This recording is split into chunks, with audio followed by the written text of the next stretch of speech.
Maverick News, the antivirus program for your mind. And now, the Freedom Reporters.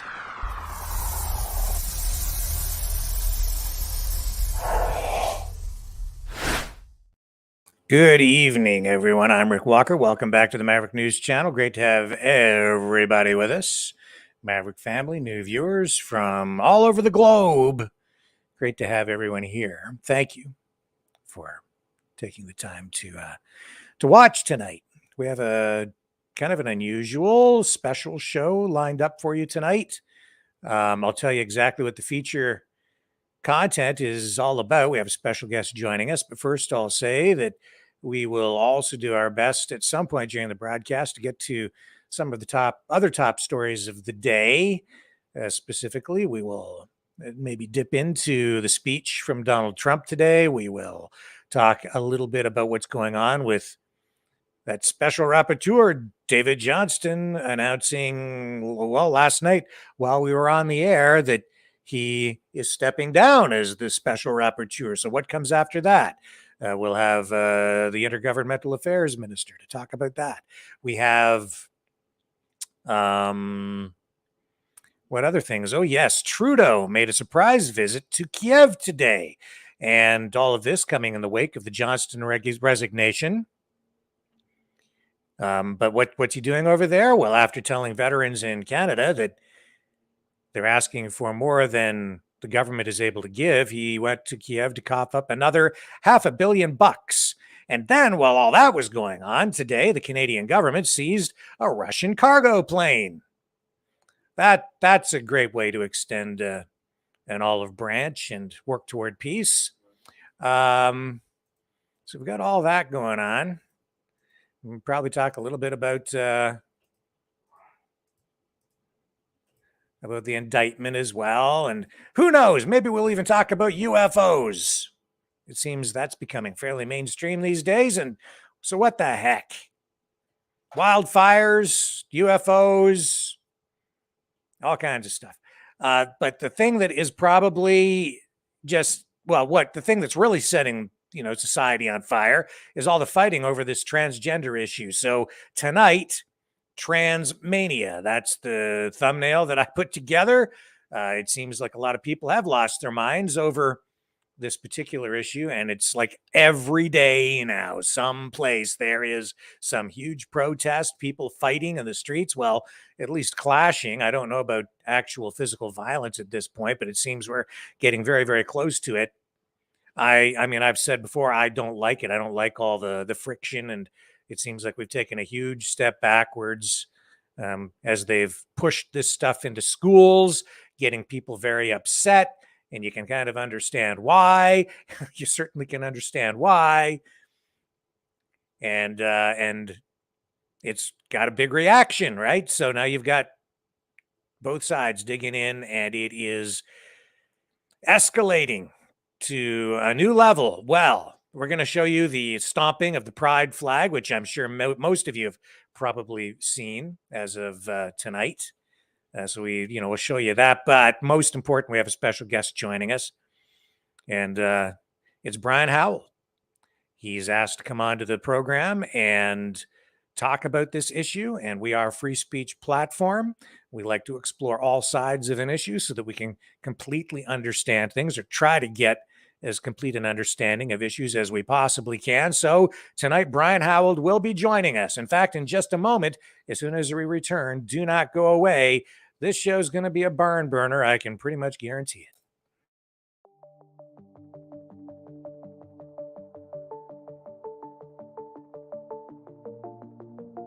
Greetings, brave Mavericks. Our quest for truth continues. We go beyond fake news. Together we expose propaganda. Together we pull others out of rabbit holes. We are maverick thinkers. We are all unique individuals, defenders of individual rights and freedoms, credible, trusted, grounded in reality. Maverick News, Maverick News. Defending free speech, free speech. Donate at freedomreporters.com. Do it now. Tomorrow may be too late. Maverick News.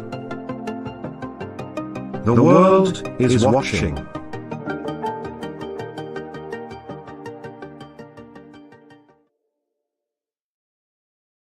Okay. Hello, Brian. Welcome. Hi, to good the show. evening.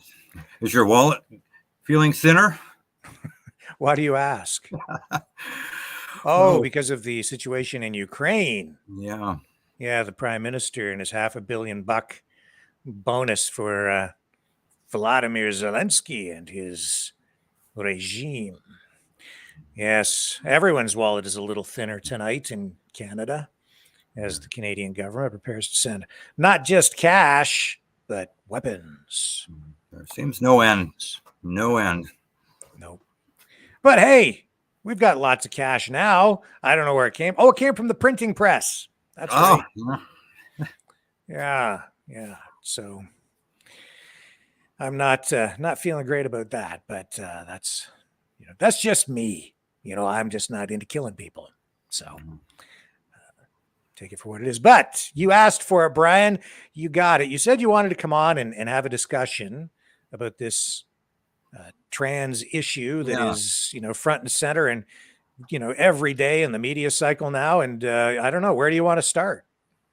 Well, over the last 6 months, there's been an uptick in dissent and hatred and an anti-trans backlash, which started as a backlash against drag queens and story time.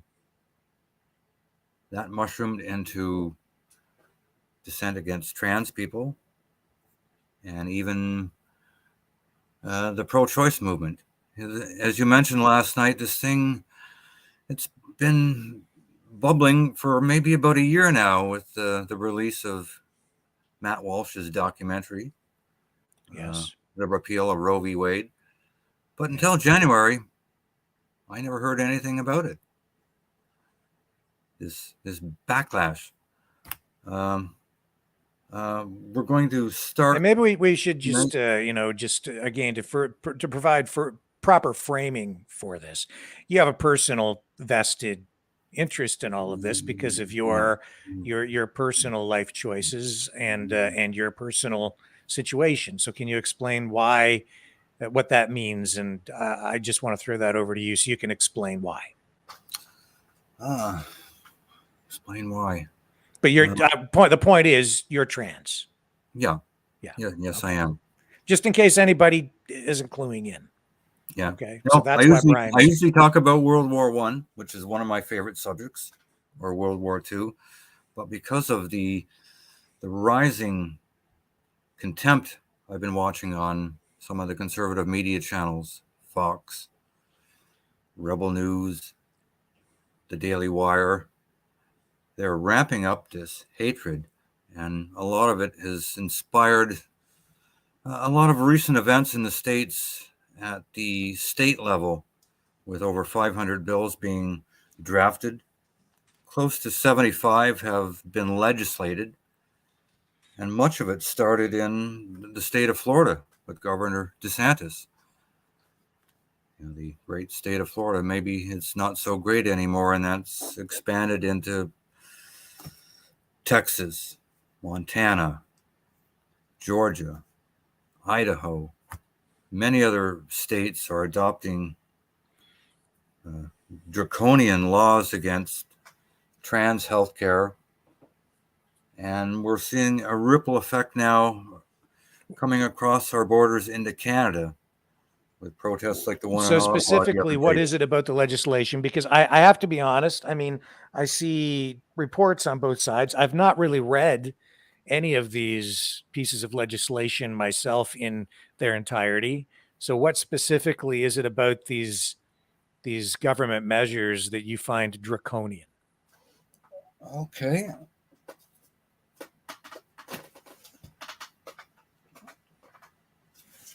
Well, there's a lot of them. Where to start? I wouldn't know where to begin. I'm at a loss all of a sudden. Okay. Well, in Florida, I mean, they said that they had the what was it? Don't say gay thing, but DeSantis says that that's not really what it is, and it's about keeping, this stuff out of schools. Or is there more to it than that I'm not cluing into?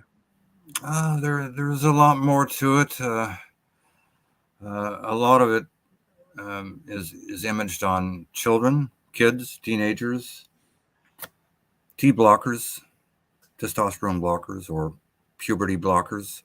I'm sorry, you've kind of lost me. How did we get over here now talking about this? I thought we were talking about the legislation. Well, what part of the legislation? I don't. Well, have I don't know. Like specifically, what is it about these laws that you're concerned about? Because I personally, I don't know exactly what is in these laws. We've only paid lip service to a lot of this stuff, based on media accounts. I've not read any of these laws myself from any of the states. I've only glanced at a few of them myself.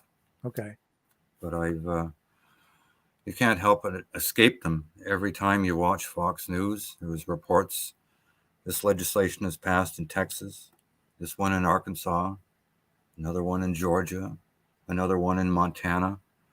A few weeks ago, you ran a clip of the representative in Montana. Oh, that's right. Right. I can't remember the name. Zoe. Yeah. Zoe. I can't recall her last name. Zoe. Yeah. We ran all the Zoe. Anyway, yeah. They. What was it they did with that person? They. Yeah, she was disallowed from the cabinet. Yeah. Anyway, yeah, they were trying to kick her out of there so that she was basically deplatformed and wasn't able to say her piece, essentially. And she kept pushing back against it. Was censured, I think, is what they did to her. I think that's what it was. Yeah. But anyway, please continue. I mean, I'm not familiar enough with all the laws in all the different states. I do know that there are conflicting reports on both sides as to exactly what these different laws are meant to do, what they actually do. There seems to be some misrepresentation within the media at times, and I'm not sure what to make of some of this stuff. It seems like there's often exaggeration all the way around, so I'm just trying to be careful. Can you run a short promo? I'll just grab my notebook. I'll run through a few of the things I've scribbled down. Sure. If you need a minute, we can. Yeah. All right, hang on. Don't go away, folks. We'll be right back. And if Brian isn't ready, I'll entertain you. I don't know. I'll juggle or talk about other news of the day. We'll put some of that stuff up front if we need to. So hang on. I'll be right back. Fighting the Great Reset by leading the Great Resistance.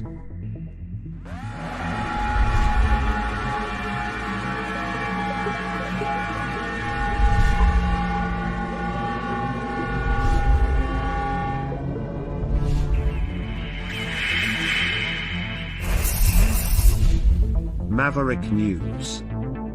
The antivirus programs for your mind.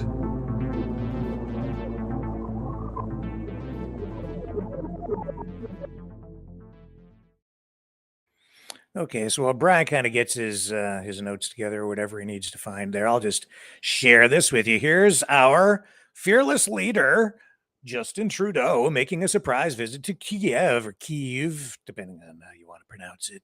They say Kiev these days over there, and he came bearing gifts, $500 million in Canadian dineros. Here you go. Here's the PM at a ceremony over there.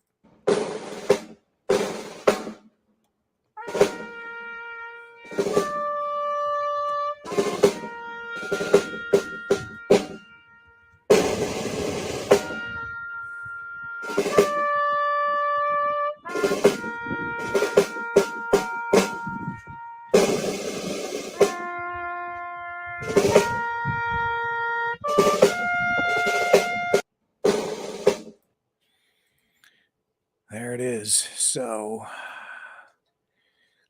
So what happened over there? Well, they're going to, like I said, they're giving Ukraine $500 million on top of what we've already sent. That commitment coming today. And Trudeau, while on his stop in Ukraine, said, "You are the tip of the spear that is determining the future of the 21st century." He gave a 25-minute speech over there, which we will not bother you with because I didn't queue it up, because we have so much other stuff to cover tonight, especially with Brian being on the program. He says, "We want peace on Ukrainian terms. Russia must completely and unconditionally withdraw all its military forces from Ukraine." Tough talk from Justin Trudeau. I wouldn't count on that. He says, "Canada will continue to stand with Ukraine with whatever it takes, as long as it takes, or until we run out of cash. Oh, we'll just go print more." Trudeau said earlier today that you're fighting for your country, he told them, and for your values like democracy, even though they've suspended elections, even though they've arrested journalists, freedom, respect, and dignity. Ah, right. "And in fighting for Ukraine, you're also fighting for the future of us all," Trudeau told Zelensky. Oh, I feel so warm and fuzzy now. "Canada will be part of the multinational efforts to train fighter pilots and to help maintain Ukraine's fighter jet program." Oh, good. We can afford that. "Leveraging Canadian expertise in these areas. We've got old CF-18s. They can only fly support roles now. They're so out of date. We can't really even afford the new jets that they've ordered up. But hey, we're going to train those guys and help maintain the F-16s they're about to send over there, which will probably just get blown to bits in about 5 minutes. That includes 288 more AIM-7 missiles for warding off Russian airstrikes and reallocating existing funds for 10,000 rounds of 105 millimeter ammunition, Trudeau's. Oh, good. This is your gun control, Prime Minister, in action. Yeah. Oh, the world is so warped, man. I mean, we're talking about killing people. It's insane. This is our tax dollars at work. What a swell guy Trudeau is. It's all in the socks, eh? It's all in the socks. You know you're dealing with a super nice, swell guy because he's just got those nice socks. Anyway. Are you ready, Brian? Yes, I am. Okay, so back to the transgender issue. Transmania. Okay, in Louisiana. Okay. Christian fundamentalists are in the process of banning all trans books from state libraries. They're also including gay, lesbian, and bisexual books as well. So when you say Christian fundamentalists, is that like government legislation you're referring to, or is that a No. lobby group that's trying to get the government to do it, or what is that? Lobby groups, church groups. This year alone, in 2023, in Louisiana. Right. So that hasn't been done. They're lobbying. Getting for banned. It. Okay. Yeah.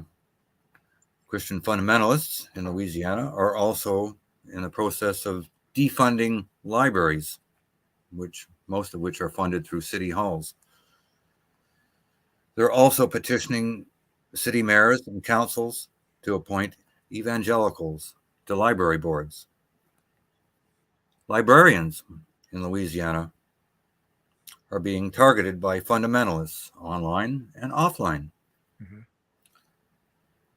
Christian fundamentalists in Louisiana are demanding full removal of any and all sex education literature from computer terminal protocols in order to prevent underage children from accessing libraries. Okay, so these are things that they're asking for or demanding, but does that actually come through in actual legislation? They're in the process of doing these things. They're drafting legislation. Tennessee, of course, are legislating to ban all drag shows from all professions in all walks of life. Arkansas,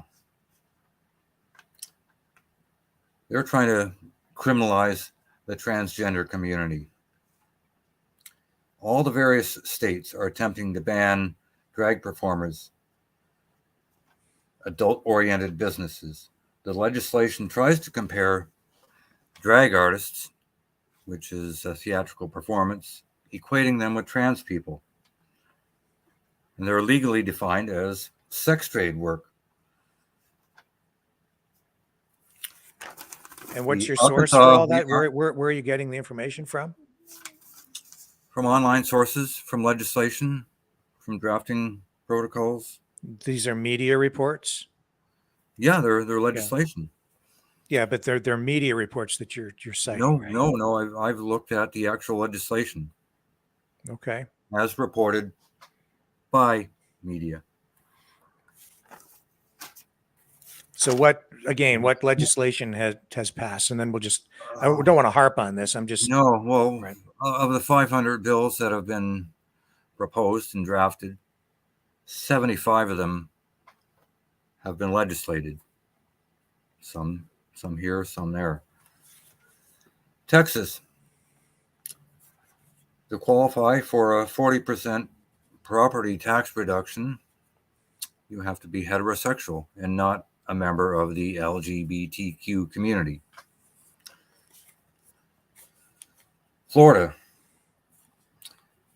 any transgendered person who writes a blog or an article that is negative about Governor DeSantis could face a fine of up to $2,500. What? South Carolina. Well, we'll back that one up. Okay. What is that? This was proposed a couple of months ago. Okay, that's a proposal. I'm asking you for what has actually been done, not just what people, are talking about or what some people might want. That's not the law in Florida. No. So let's just stick with what's really going on, not what just some crazy people talk about. This is not just crazy. This is I'm reporting. Whoever wants that is pretty crazy. These are legislations that are happening. Well, these are what people want. It doesn't mean that it's the law. No. Nothing has been passed in that regard. And I don't even know if we've got actual drafted legislation on something like that. I seriously doubt it. And I can pretty much guarantee that Ron DeSantis would not be in favor of something like that. That comes down to censorship, and he's been opposed to that all the way along. No. There's no way. That's not going to happen. It's just not happening.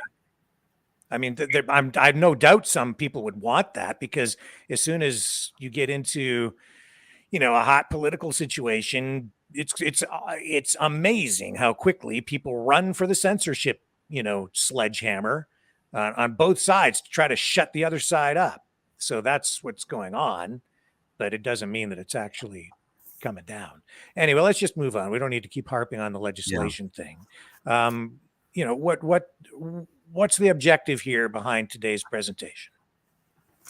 I'd like to draw attention to the backlash against the trans community that's been going on since around January or so, January, February. Hardly a day goes by if I don't see in my YouTube feed something from Fox or Rebel Media that's anti-trans, anti-drag, anti-story time. Yeah. Anti this. It's in the news every single day now. There are protests every single day. There was a protest in Ottawa yesterday. That's right. I've got that queued up here, actually. Let's take a look and see what happened there. And this is why, like so many other things right now, they are playing with fire here, folks. And, there are unintended consequences from all of this, and the government needs to take note, because I think the ball's in Justin Trudeau's court on this one now. This is the protest with, I think it's Muslim children with their parents stomping on a pride flag in the nation's capital, Canada, yesterday.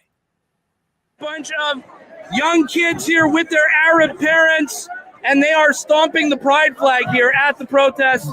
The Arab community is sending a message, I believe, to the woke that they are not accepting of this, ladies and gentlemen. Yes. Any message you'd like to send today to just our kids alone? Leave your kids alone. What? Daddy, walk up. Yes. Leave the kids alone, she says, ladies and gentlemen. Leave the kids alone. All right. So Where what was the heck that? is Justin Where was Trudeau going to that? do now? Because obviously those people from the Middle East, I guess, or these new Canadians, immigrant, whatever. I mean, obviously they're a bunch of white supremacist, nationalistic Nazis, and their little Nazi children there who are also white supremacists in spite of the color of their skin, probably racist And where was that? and homophobic as well. Was that in Ottawa? I believe so. Yeah, Wow. I can check that. Muslim parents, Ottawa Carleton District School Board in Canada. Yep. Was that part of the Save Canada demo? I don't know if they were there or not, Brian. I couldn't tell you. I wasn't there. I've seen that clip all over social media over the past 24 hours. Yeah. This is what it is coming down to. And I mean, it's, I don't think it's going quite the way the government was hoping, because I'm wrong. I'm right, but I'm wrong, but I'm right. It's like I've been saying, I think that people are being played on both sides, and I don't think the government cares one hoot about the LGBTQS plus 1, 2, whatever community. They just want power, and they see it as a wedge issue. And this is just my opinion, but now what now? Trudeau's got a bit of a sort of a paradox on his hands, doesn't he? Because you have two of his sources of support in the Pride community and in the Muslim community, which, I think probably votes 80-90% liberal, right? And now they're fighting. They're all fighting, and they're against, the Muslim community, which is much larger than the Pride community, is, they're opposed to what the government is doing with all this this Pride stuff, Pride season, not just Pride Week, Pride Day, Pride Month. It's Pride season now. I think it's like the government poking their finger in the eye of the Christian right and the conservatives and many others who I think have had a kind of a belly full of government over the past 3 years, and both sides see this as an opportunity to gin up support and polarize opinion and see where the chips fall. Well, it's getting to the point now where there's rainbow flags everywhere, and there's boycotts happening all over. You can't boycott everything. Canadian Tire has some rainbow flags for sale. Tim Hortons has a rainbow cup. Cracker Barrel. Yep. eBay. Amazon. Walmart. That's right. But I've seen, I get point these, where you're not going to be able to go anywhere. Yeah, I get these newsletters from, it's like a trade magazine for advertising agencies. I'm not sure how I get it, but it's emailed. And they are taking note of all of this going on. And they, in the one article I saw this week, they're indicating that some companies are now backing away from all of this because they don't want to get caught up in the controversy, in the wake of what happened with Bud Light and some of these other brands that are suffering backlash. This is a big deal. Yeah. It's just hitting a corporate bottom line, no doubt. No doubt. In spite of, these ESG scores that they're now applying to corporations, companies, if you're a good corporate citizen and you do what the government wants, you get the handouts, right? You get the government grants and tax subsidies, training grants, and all these other giant incentives to do these, things. They dangle a big carrot there with lots and lots of money. And if you don't comply, they smash you with a stick, right? That's the way the government works now. And that's the way our corporate fascistic corporatocracy works as well. But anyway, I throw it back to you. Do you have any video of the Ottawa demo? He saved I don't Canada. know. I thought that was the one you were talking about. No. There was a live stream yesterday, which I missed most of it. You don't have any footage of that? I don't Up? have it queued up. No. But anyway, what else did you want to talk about? Well, a lot. There was a lot I'd like to cover. It's just too enormous.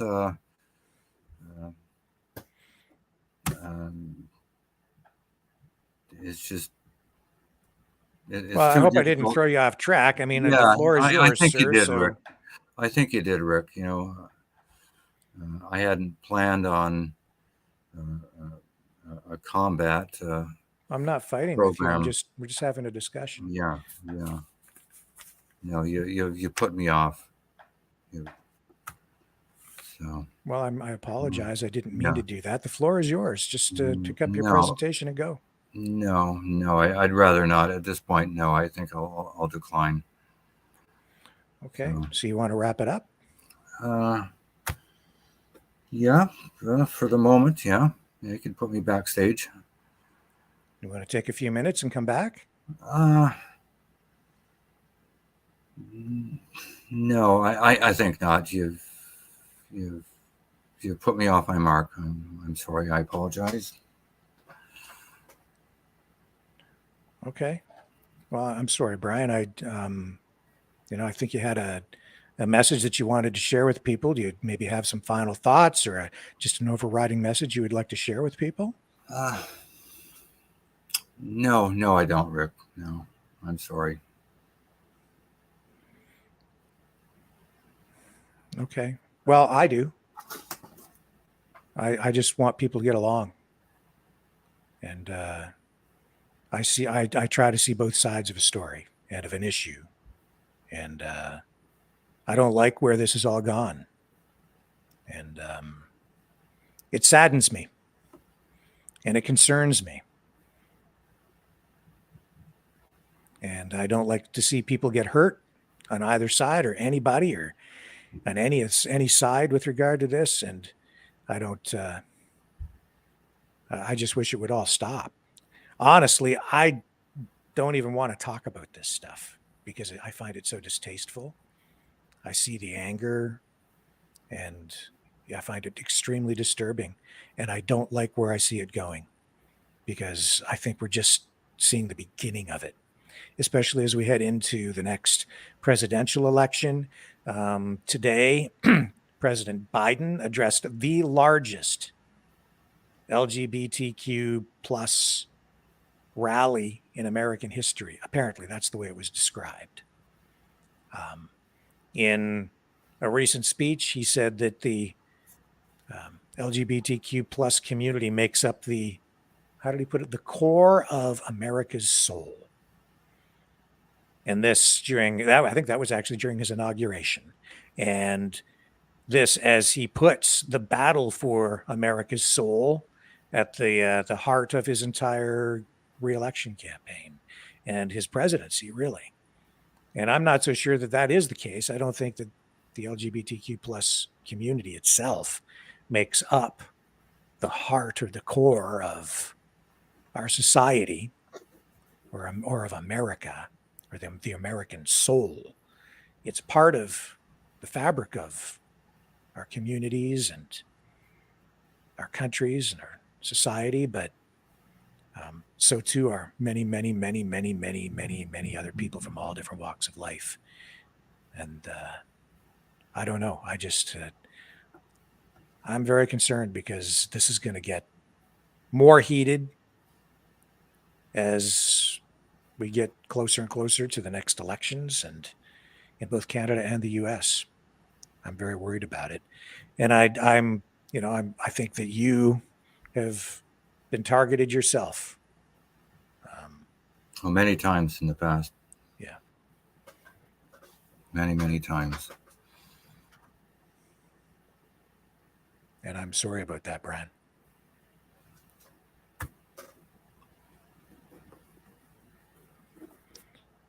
Okay. Anything else you want to talk about? No, I don't. No. Okay. Well, if you change your mind, I'm on here till 9 o'clock, and you're welcome to come back. Or if you want to do something another night and you want to gather your thoughts more, you're welcome to come back. Oh, keep it in mind. Okay. All right. Thank you, Brian. All right, folks, we'll take a short break and I'll come back. Don't go away.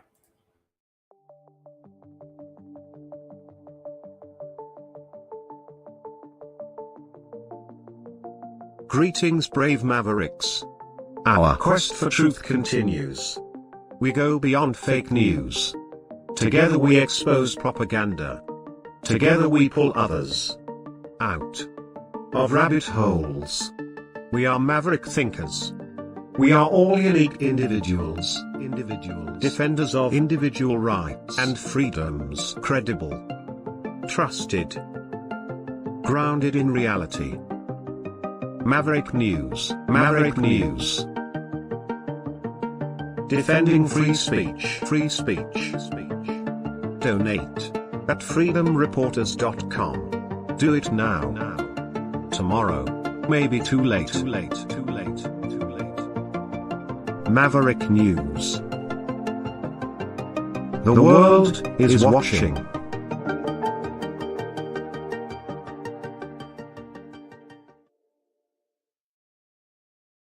Okay, well, time to move on. We'll talk about other news of the day. Yeah, actually, you know what? I'm going to backtrack a little bit to not just today. We'll get to more stuff about today. But since we were just talking about the Prime Minister, JT, over in Ukraine, spending more of our money, I think I would like to run something that I did not have time for yesterday. This is Marco Mendicino.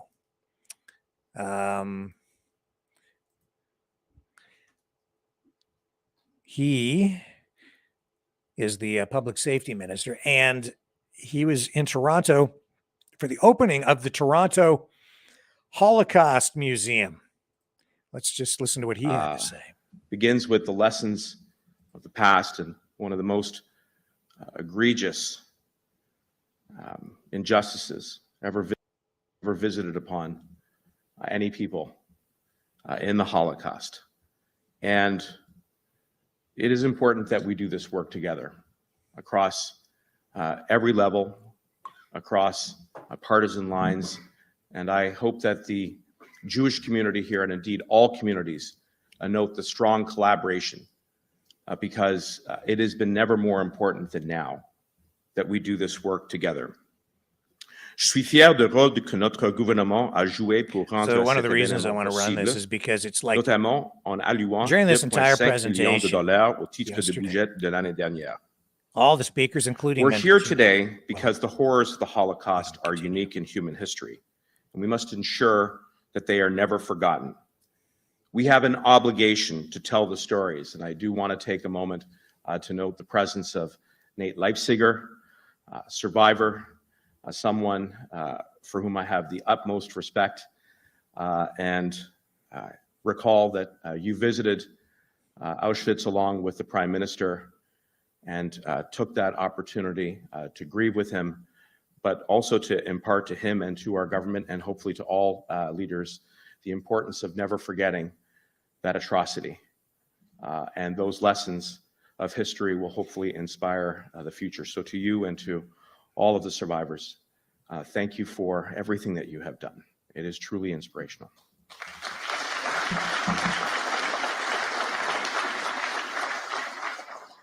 And this is why Holocaust education is so important, as we heard Premier Ford say. But have we But learned? it doesn't happen by itself. Why does everyone here know about the Holocaust? Because someone has taught us about it, whether that's a parent, a teacher, an institution, or indeed, most importantly, a survivor. Yet, as we approach the 80th anniversary of the liberation of Auschwitz and other camps, we can't rely on parents or teachers alone to keep the memory of the Holocaust alive. We must create the institutions that have at their core preserving Holocaust remembrance. As Adam said, putting survivors at the center of that effort. Because the truth is that as time passes, those memories will fade. A few years ago, a poll revealed that 1 in 5 Canadians don't know what the Holocaust is. And half of Canadians can't even name a Nazi concentration camp. And most disturbingly, nearly 1/4 of Canadians believe in some conspiracy theory that the number of Jews who died in the Holocaust has been exaggerated. That is fundamentally wrong. And we must ensure that those conspiracies, those fictions are not perpetrated, and the work that the Toronto Holocaust will do in educating not only Canadians but visitors from abroad will be instrumental to ensure that that atrocity is never forgotten.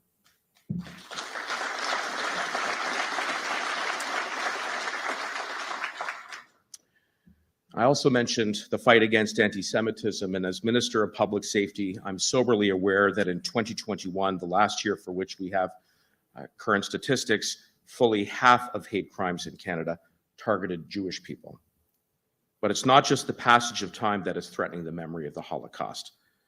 Les gouvernements comme ceux de la Hongrie et de la Pologne tentent de réécrire l'histoire et d'occulter les réalités du Holocauste, notamment la collaboration des populations locales et l'antisémitisme qui existait dans toute l'Europe avant le début de la Seconde Guerre mondiale.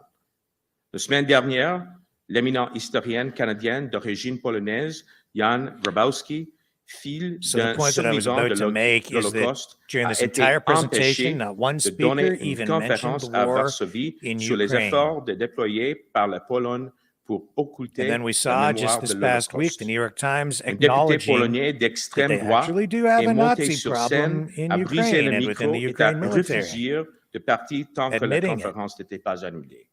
New Il York ne s'agit Times, là que de la dernière tentative but en no date mention pour of it here. occulter la mémoire de Isn't it l'Holocauste weird? en Pologne et ailleurs, notamment par l'adoption So my de la question loi is, what criminalisant has certaines Mr. formes de Mendicino commémoration de actually learned? What l'Holocauste. have we learned as a country? Our government here in Canada will not allow this to happen.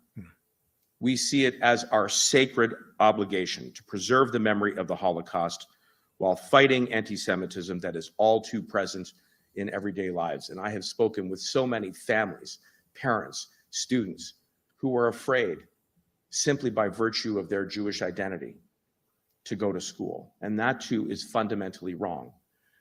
And one of the ways in which we can stymie against that fear, that hatred, is by marking the reality and the history of the Holocaust, and the museum is doing instrumental work in that. I want to leave you with something. I've talked a lot about why Holocaust remembrance is important, but why is it so important that we as Canadians commemorate it? Because Canada played a role. Given our contemporary immigration policies, which welcome the world's most vulnerable, it's easy to think that Canada was always a safe haven for Jews fleeing Nazi Germany. Indeed, in the poll that I mentioned earlier, roughly a third of respondents believed that Canada had an open immigration policy for Jewish refugees fleeing Europe at the time. But anyone who knows the story of the Holocaust knows that is simply not true. Canada was not always open for Jewish refugees. Canada was not always a safe haven. Canada, for a brief moment in time, did close its doors. We had one of the worst records in that moment of time in the world for accepting Jewish refugees, and we have to be sober about that. Those here will be familiar with the phrase, "none is too many," which encapsulated Canadian attitudes towards Jews fleeing persecution in Europe. It is an episode for which we must continue to account for. In 1939, Canada denied safe haven to over 900 Jewish refugees aboard the MS St. Louis. Many later perished in Nazi concentration camps. 5 years ago, I was honored when the Prime Minister in the House of Commons issued an official apology for that shameful chapter in our country's history. But this isn't just about saying sorry. It's about a commitment to remembrance and to action. And today, that is precisely what we are doing, is seeing action in positive, inspiring form in the launch of the Toronto Holocaust Museum. So for that, we say thank you. We'll continue to reflect, learn, and inspire. Merci beaucoup. Okay. So I wanted to bring you that. And again, yes, it is true that some Jewish people were turned away by the Canadian government, as Mendocino mentioned during World War II.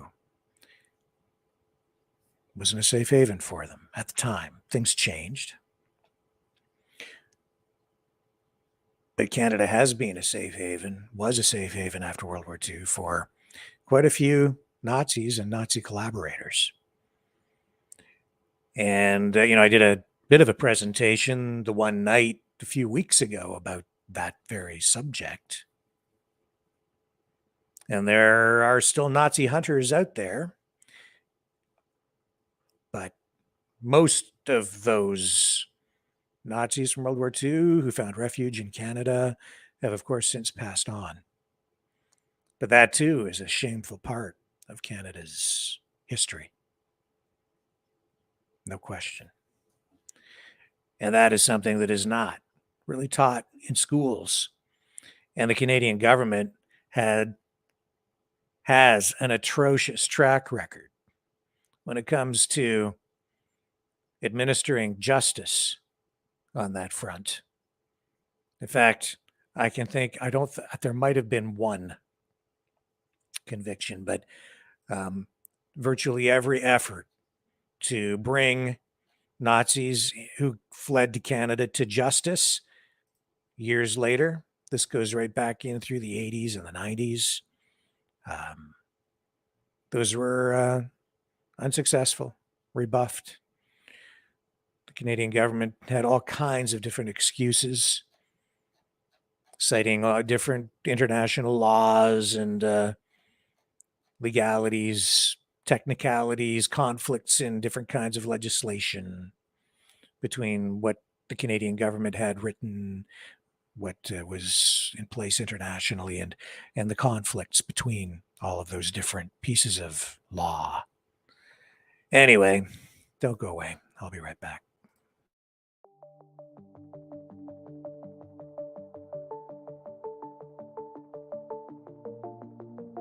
Greetings, brave Mavericks. Our quest for truth continues. We go beyond fake news. Together we expose propaganda.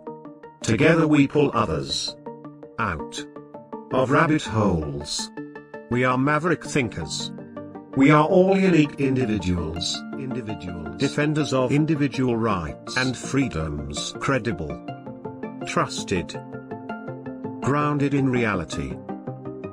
Maverick News, Maverick News. Defending free speech, free speech. Donate at freedomreporters.com. Do it now. Tomorrow may be too late. Maverick News. The world is watching.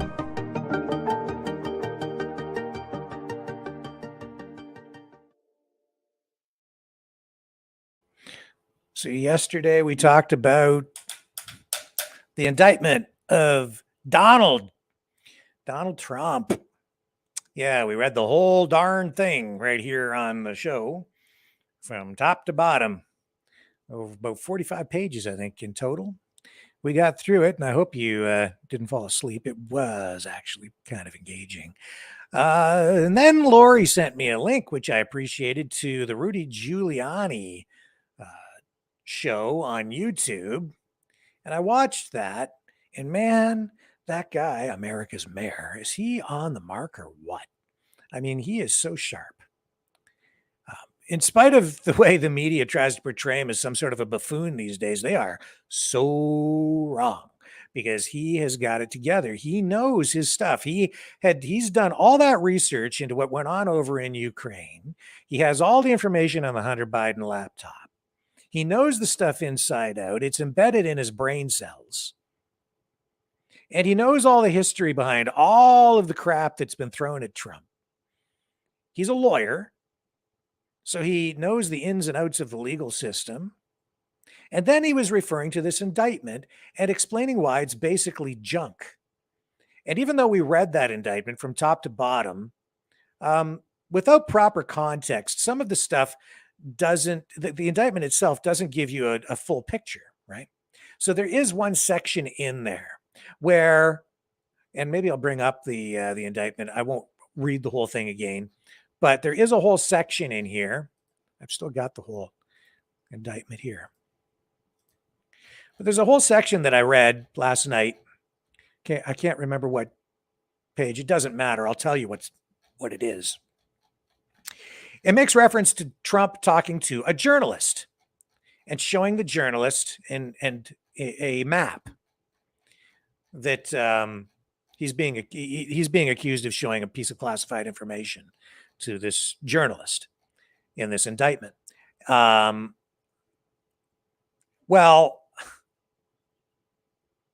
the thing is, he talks to the journalist about a plan for the United States to attack a country.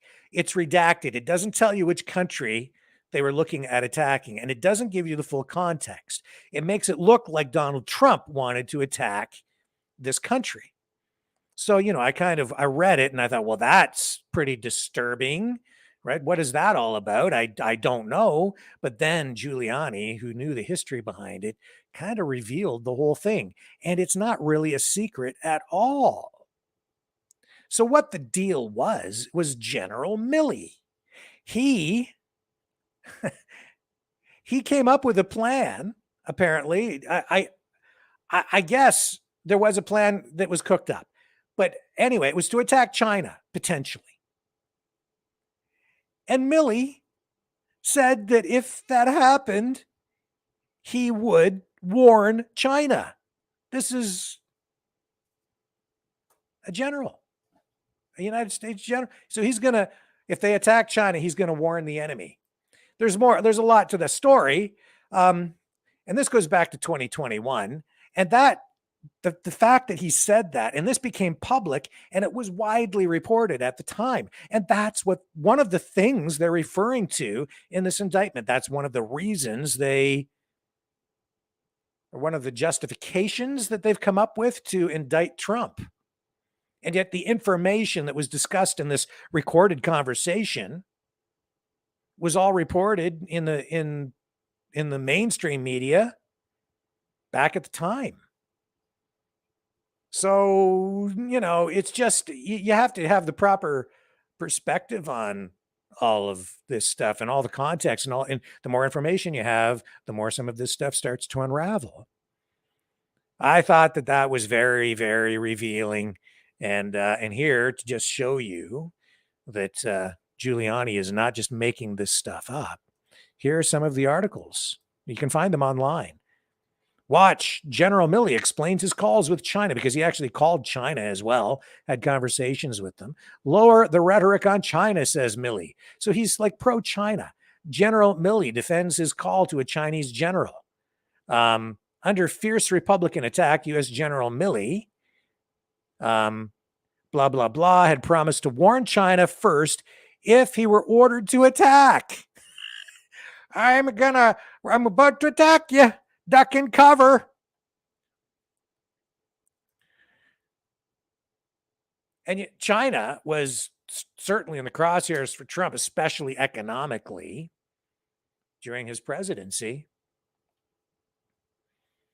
And he was just surrounded by enemies when he was the president, wasn't he? I mean, the swamp was so deep. Well, there's one of the swamp creatures right there. And resurfacing now, bubbling to the top of the swamp, getting ready to eat Trump alive with an indictment. And I think, like so many other things going on right now, I think this is just the tip of the iceberg on the indictments. I think Giuliani's right. I think this is all junk. I don't think in the end it will stand up. But then, this indictment probably, it should never have happened to begin with. The first one never should have happened to begin with.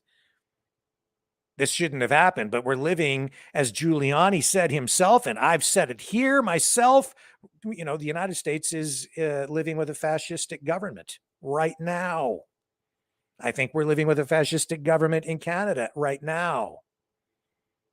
So there you have Marco Mendicino, the public safety minister, standing up the podium at the opening of the Toronto Holocaust Museum, while Trudeau then the very next day goes to Ukraine, coughs up $500 million in additional funding and weapons to kill Russians, to support a military that has at its very center a bunch of Nazis, not fake Nazis, actual Nazis. And the New York Times just in the last week saying, yeah, we've got a bit of a problem with the Nazis, and they're wearing all those Nazi symbols, and people are beginning to notice because they're seeing the symbols in pictures in the media. And a lot of those pictures they've tried to scrub from the internet because it's just too embarrassing. It's an inconvenient truth.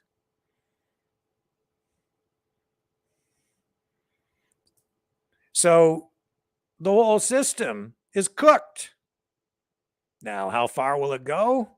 I think they'll take it right to the end again, and then probably in the end, nothing will happen. But why is it happening? Well, because I think the neoliberal left and the Biden administration, I think they know that they're in trouble. They're getting so much pushback, and that's why they're using the LGBTQ issue as a wedge issue, just like Trudeau in Canada. They are pushing hard on the war. There's so much corruption over there. There always was. But Biden the other night says, I'm honest. Yeah, right. Sure you are. So, man. So I think they're going to continue with probably even more indictments. In fact, today, Trump joked during a speech at this GOP convention in Georgia that all he has to do is fly over a blue state and he gets slapped with an indictment. Yeah, sounds about right. Never should have happened. And they are playing with fire. They're playing with fire with this LGBTQ plus issue because people are so polarized, so emotional. I fear that it will erupt into some kind of real violence. And the same is true with all of this stuff where they're going after Trump because I think that it's a big trap, again, that they are laying. And I'm not, it's got to be handled delicately on the other side. But you have people really literally ready to do just about anything and go to extreme lengths. And it could erupt into violence. And I think that's what they want. They want to provoke the MAGA crowd to lose their cool and do crazy, stupid things. And they have all the groundwork laid, don't they, to start charging even more people and put them in jail with the J6ers. And the same thing in Canada. They have all the hate speech legislation lined up now, don't they? Yes, they do. Isn't it interesting? This is my whole point. Trudeau's been around now for 8 years. And he has anti-hate legislation in place, censorship legislation in place now, and it is now law. So, perfect. Now you pay drag queens to go into schools. That'll piss them off, right? That'll piss off the Christian right and the conservatives and the PPCers and half the conservatives. That'll get them upset. That'll poke them in the eye. That'll get a reaction out of them. And then when they get the reaction, well, that's criminal behavior. I mean, at this point, all you have to do is just tweet the wrong thing, post the wrong thing on Facebook, say something wrong on YouTube. They can come and round you up. Hate speech, inciting hatred, inciting violence. See, you got to be real careful what you say now. And then you go to these demonstrations. But hey, what are you going to do now when you have a bunch of people from the Muslim community stomping on pride flags? Now you've got a bit of a problem, don't you? This is what happens, Mr. Trudeau, when you take things, as you said during that speech in London, Ontario that day about a year ago, where you said that it's time to go beyond tolerance. Do you know what you get when you go beyond tolerance? You get intolerance. You get coercion. You get government-enforced conformity. And that's what they want. They want to control your thoughts, control what you say, And if you don't comply, it's clear then that you're not on board. You become a political enemy. It's a way for them to flush out their political opposition and arrest those that they really want to target and make an example of if necessary. That's the game. And they have the tools in place to do it now because they have the laws. They've criminalized not just your thoughts, but your actions and your words. And so be careful, because as you get closer and closer to this election, you're going to see more of this friction because it is manufactured on, honestly, both sides. Because on the government side, they're funding it. And on the other side, they're trying to capitalize on it. Some political people who have things to gain politically by having all of this, by having all of these protests. So you may agree, disagree, agree, whatever. If you agree, you go there. I'm just telling you, it's not organic. It started with government money. It's starting with government money where they pay these guys to go in and put on these drag queen shows. And now it's escalating and escalating and escalating. And the other side is like, yeah, in fact, I know they've done polling to see where people land on this very issue. And on the conservative right, and this is, in the States especially, they've done a lot of polling on this, a lot of research, and they know that it's a hot button issue and it's something that the conservative side, they think they can score big with this. So just be aware, when you go out to these protests, and you're free to protest, that's your right. But you're part of something bigger. And the people on the streets, they're always the cannon fodder. They're always unwitting participants in these things.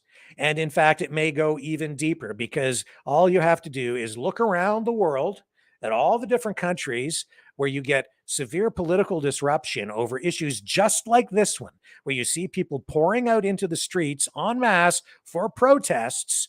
And you know who often orchestrates that stuff and choreographs that stuff? The CIA.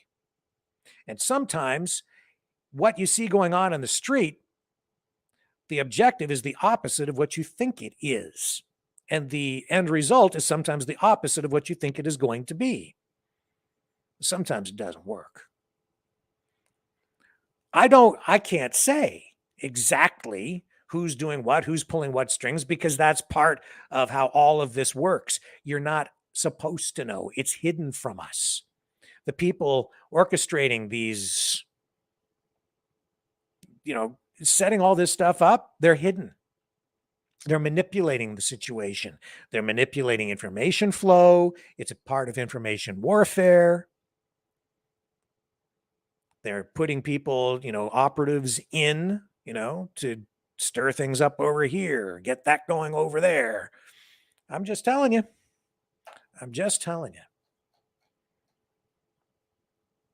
So I don't know, man. It's just not looking good. Let's take another break. I got more stuff. You ever watch The Gong Show with Chuck Barris? He said he'd go to the commercial and say, "We'll be back with more stuff." Well, I have more stuff too. So don't go away.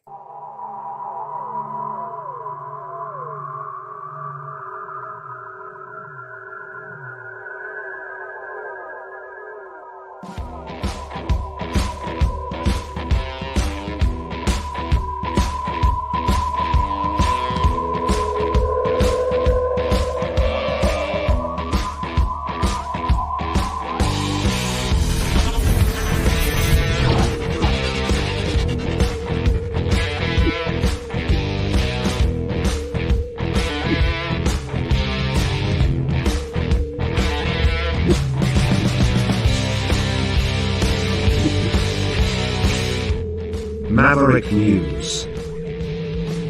The world is watching.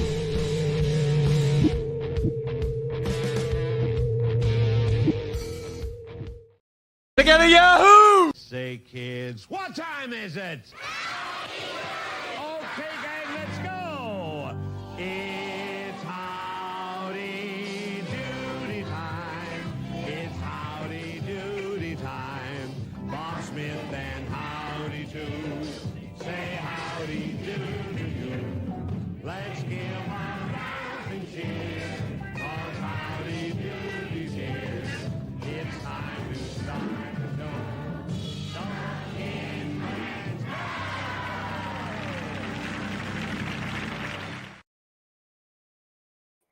Okay, so I found this online and I'm going to share it with you. It might even get me a copyright strike, but probably not. This combines so many of the subjects we've been talking about over the last few months. It's potentially, it's like a transgender thing. It's also a deep fake. It's artificial intelligence, sort of related information warfare. It's all of these things wrapped up into this hilarious, what do you call this thing? I'll call it a deep fake video where they're saying this is Arnold Schwarzenegger as Dorothy in The Wizard of Oz singing Somewhere Over the Rainbow. Over the rainbow, way up high, there's a land that I heard of once in a lullaby. Somewhere over the rainbow, bees fly, birds fly over the rainbow. Why then, oh why can't I? Okay, my precious, and your little dog too. Oh, that's hilarious. I think it's funny. I think that's hilarious. The dog was the highlight of the whole movie, as far as I'm concerned. What else do I have for you? What else do I have? I've got a thing to cheer you up, and I'll run it certainly before we get to the end of the broadcast tonight. But let's talk about the Russian cargo plane that was seized by the Canadian government today at Toronto Pearson Airport. So this was a cargo aircraft, Russian registered. It's been at the airport for more than a year, seized by the Canadian government. Global Affairs Canada has now announced that they're taking possession of it. It's an Antonov 124, believed to be owned by a subsidiary of Volga Dnepr Airlines. I hope I'm pronouncing that correctly. And man, again, just more escalation. The Russian plane planned to leave Toronto shortly after arriving from China. It came in from the US and Russia, but then the flight was canceled when the Canadian government closed the country's airspace to Russian aircraft operations in February of last year. So since then, it's been grounded indefinitely. And the owner of the plane has been billed 74 cents per minute to park at Toronto Pearson. I shouldn't even laugh. 74 cents per minute. The Greater Toronto Airports Authority told CTV News in this article here, which I'm going to bring up so you can see what the mainstream media is doing with it.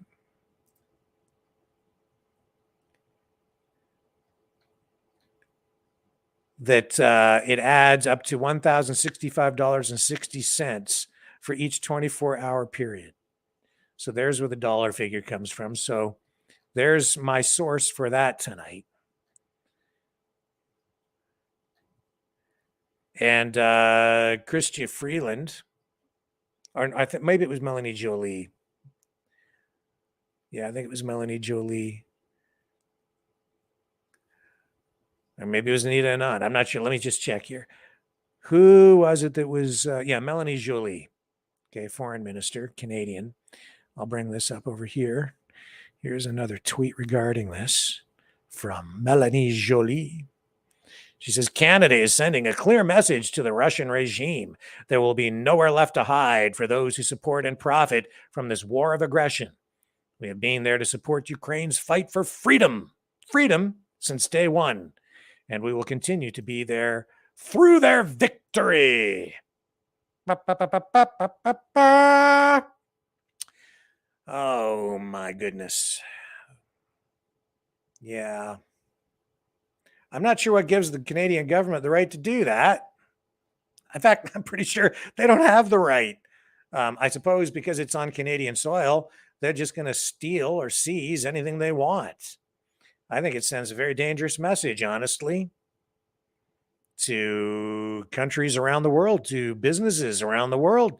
Be careful dealing with the Canadian government. If you don't do what they like, they will just take your assets, seize them.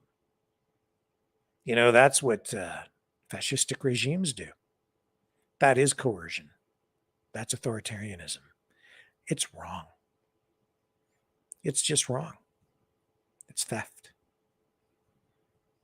Sorry, Melanie, but that's what it is. I know you could say that we're at war. Nevertheless,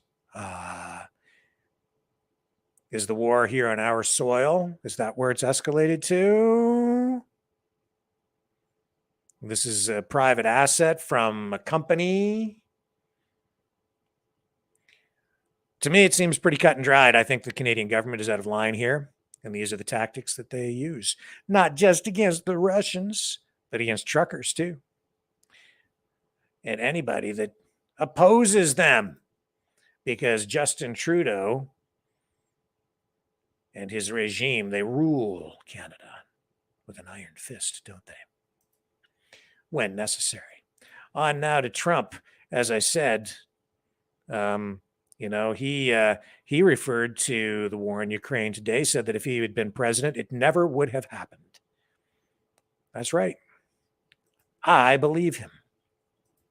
Here's a little clip from his speech today in Georgia at the GOP convention. We love you people. That's a great group of patriots. And speaking of patriots, and I met his father. I love his father too. His father was really the man that gave him those genes, according to the world. But I think the mother probably had an even bigger impact. Burt Jones, Lieutenant Governor Burt Jones. And comes from an incredible family, but Burt's done a fantastic job. And he's going places. I've been saying that for a long time, and so far I've been right. He's doing very popular and doing a great job as Lieutenant Governor. He'll get into some meat and potatoes in a moment. The first person in this state to endorse me, Bubba McDonald. Bubba. Where's Bubba? There he is. Thank you, Bubba. And I like your jacket, Bubba. Does he look worried about the indictment?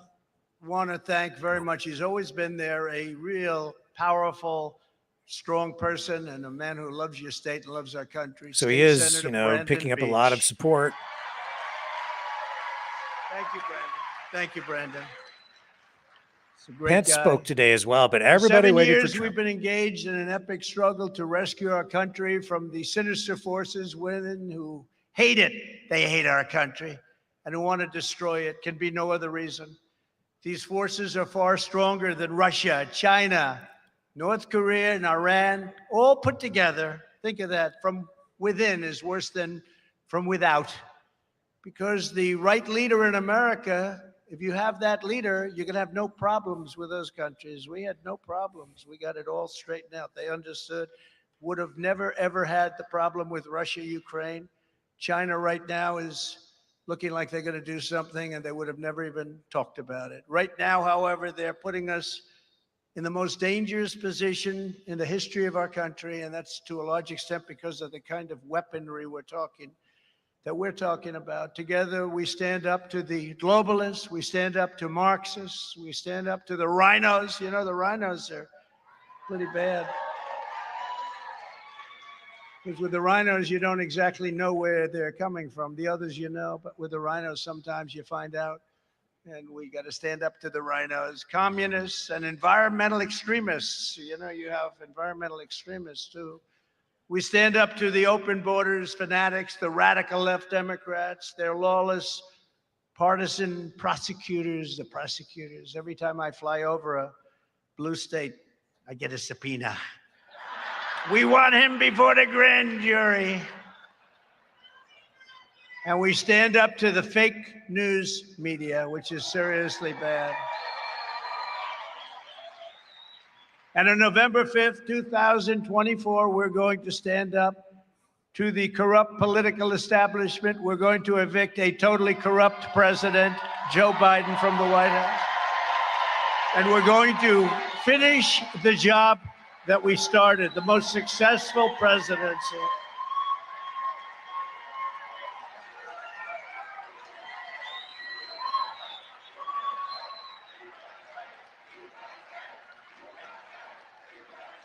Thank you.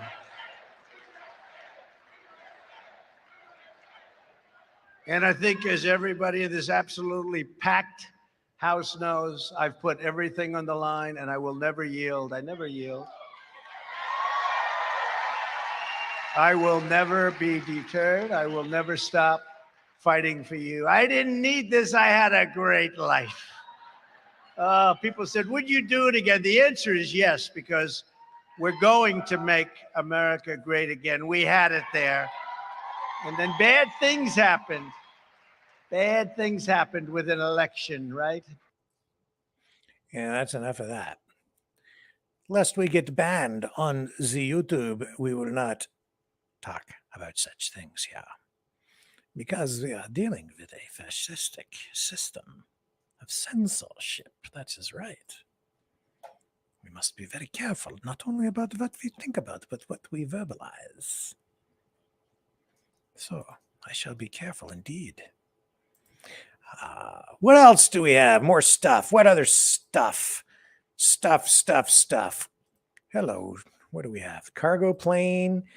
Trudeau with his fancy socks over in Ukraine. Oh, yes. David Johnston, the special rapporteur. We're talking about China. And David Johnston, the special rapporteur. Rapporteur. Has resigned, stepped down, finally, under pressure. Oh, and the government's supporters, Trudeau's defenders, they've got the smelling salts out, and they're saying, oh, it's just because Pierre Poilievre has been smearing an honorable man. Well, today, Canada's Intergovernmental Affairs Minister had this to say about the whole thing to explain what's going to come next, because Johnston, in case you don't know, especially our American viewers, was tasked with reviewing foreign interference in Canadian elections. And he acknowledged that China had interfered, but not to the level that he felt an actual public inquiry was necessary. And it was up to him to recommend to the Prime Minister whether there should be a full public inquiry. And he said no, which was very convenient for the Prime Minister. And then, of course, there was greater scrutiny heaped upon David Johnston, former Governor General of Canada. And Pierre Poilievre began to highlight the relationship that Johnston has had with Trudeau and the Trudeau family and the Trudeau Foundation over the years, and he is a family friend. And of course, Trudeau's supporters say that the leader of the Conservative Party of Canada, Pierre Poilievre, is so unfair. Well, Johnston was going to hold a series of hearings on the matter to allow the public to, I guess, have at least some voice or provide some level of sort of transparency, but not really, through these hearings, which really wouldn't have amounted to a hill of beans, really, I don't think. But here's Minister LeBlanc, Intergovernmental Affairs Minister now, speaking to this development. Audio seems a little bit low. I do apologize. That's why the Prime Minister tasked me yesterday with consulting over the coming days experts, legal scholars, and opposition parties on what the next steps should look like and determine who best may be suited to lead this public work. As I undertake this assignment, our efforts to combat foreign interference in our democracy continue, as they have since we came into government. The National Security and Intelligence Committee of Parliamentarians and the National Security Review and Intelligence Agency are also conducting their own reviews of the classified annex of Mr. Johnston's report, as well as a broader review of the measures currently in place to combat foreign interference. It's our government's hope that the opposition parties will treat this issue with the seriousness it deserves, and that we will be able to chart a path forward that will strengthen Canadians' confidence in our democracy.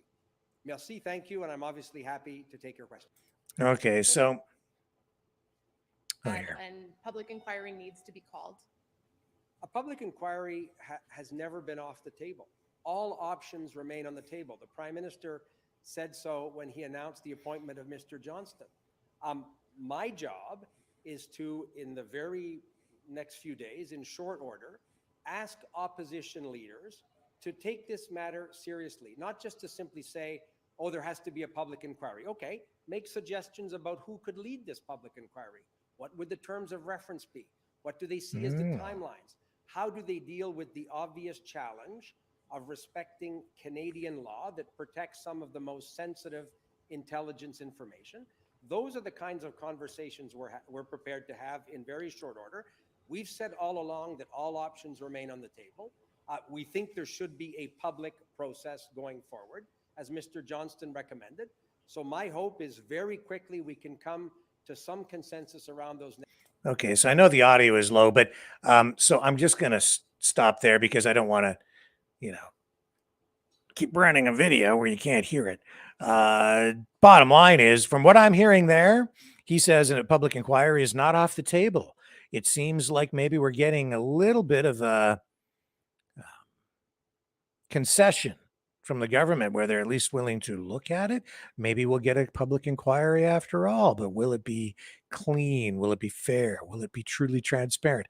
Will it provide the answers that Canadians deserve, that the world deserves?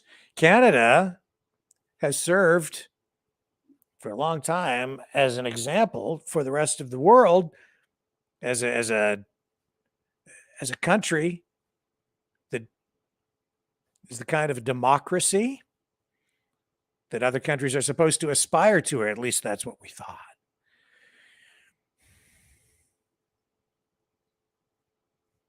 But maybe not so much now. And if we don't get this off, if we don't clear this up, this cloud of doubt will continue to hover over our entire democratic process, won't it? Canadians need resolution on this. The world needs resolution on this because the world needs countries like Canada and the United States intact. The world needs democracies that are clean and functioning properly to serve as an example for the rest of the world. That's something else Rudy Giuliani referred to in his live stream yesterday that I watched, and it kind of came up at the very end of it, where he pointed out that, these indictments against Trump, the lawfare, this legal warfare that they've unleashed, the weaponization of the justice system, it undermines the integrity of the United States, and the United States is no more a beacon of hope or an example for the rest of the world to follow, because it has descended, I think, these are my words, but it has descended into the same kind of banana republic that we see in many other parts of the world, where democracy becomes a joke. The justice system becomes a joke. It becomes a two-tiered justice system. One set of rules for these people, another set of rules for those people. Well, they stand up there, the leaders, and they say, no one is above the law, and the law shall be applied equally to all when it isn't at all. Not one bit. Not one little bit. And God help us all. Because I don't know how we're going to get to the bottom of it all with any real transparency. Because I fear that they'll just say, no, that's classified and this is too sensitive and this will reveal methods and sources, so we can't show you this information. No, too sensitive over here. Can't see that. I don't know how we get to the bottom of it. They're going to have to declassify stuff, but I don't think that they will. I think it would be too inconvenient for Justin Trudeau and the Liberal government. And you know, when you are in power, you are the government. And so if you're running a kind of a fascistic corporatocracy and you don't really believe in democracy, if you don't really believe in that, then, you know, anyone who challenges you in any way then becomes, I think, in your view, treasonous. I think back to Rush Limbaugh. He used to say from time to time that the woke left, the liberals, really didn't value democracy at all. And that if they had their way, they would do away with elections altogether.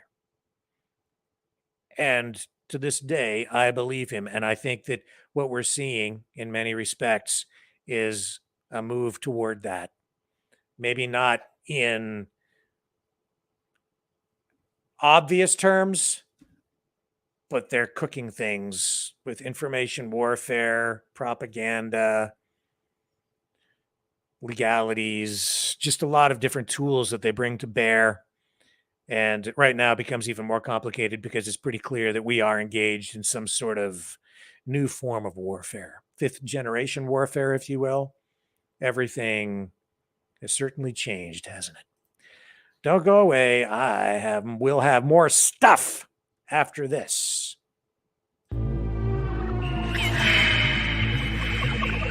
Fighting the Great Reset by leading the Great Resistance.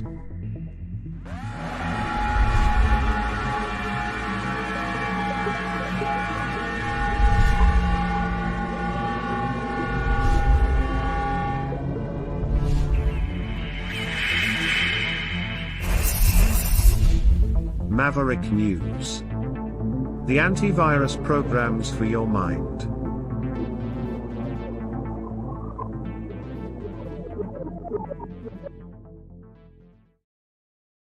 Okay, I want to show you this.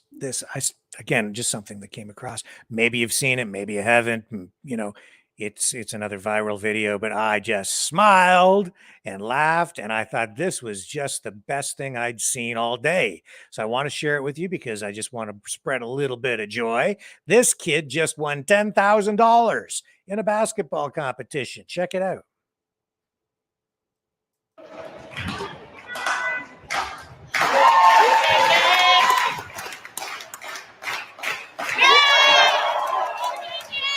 Check it out. Check out this shot.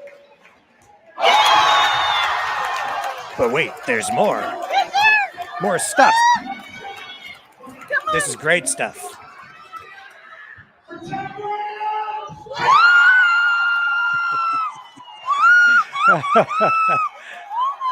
He's a hero.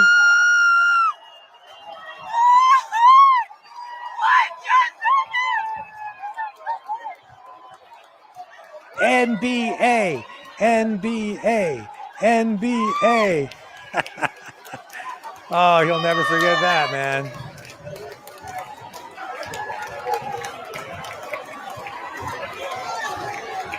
What a moment. Wow. Was that fantastic or what? Ah, basketball. Wow, I suck at basketball. I'm terrible at basketball. I played on a basketball team. We were so bad we didn't win a game all season. I never scored a basket. I just ran up and down. People throw me the ball. I'd screw up. Couldn't play basketball. I'm just, I'm too Canadian. Too Canadian. Yeah. Anyway, I thought that was a super fantastic video, and I just wanted to share it with you because we all need to smile a little bit more, especially with all the negative stuff. What's going on with the wildfires? Go to the Alberta wildfire status dashboard, shall we?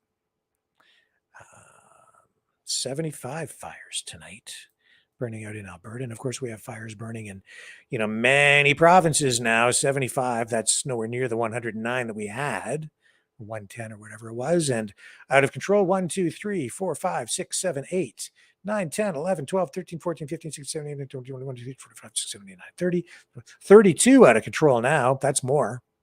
We were down to 23. That's about 10, 11, something like that. I don't know if I counted correctly there.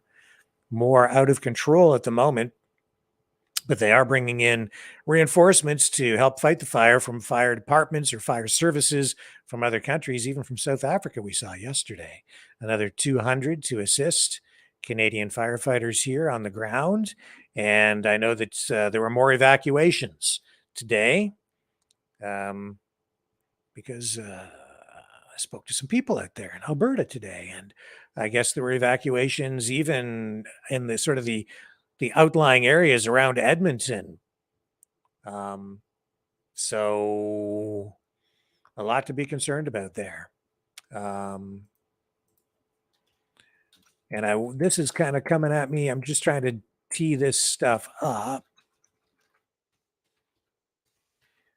Get you the latest info. And so let's just see here. So wildfire conditions west of Edmonton have become extreme again, prompting an evacuation order overnight for the town of Edson and Yellowhead County. People, I guess the police went in there, and it was quite urgent at the time. They really urged people to get out immediately because the fires were spreading very quickly because of winds that had whipped up.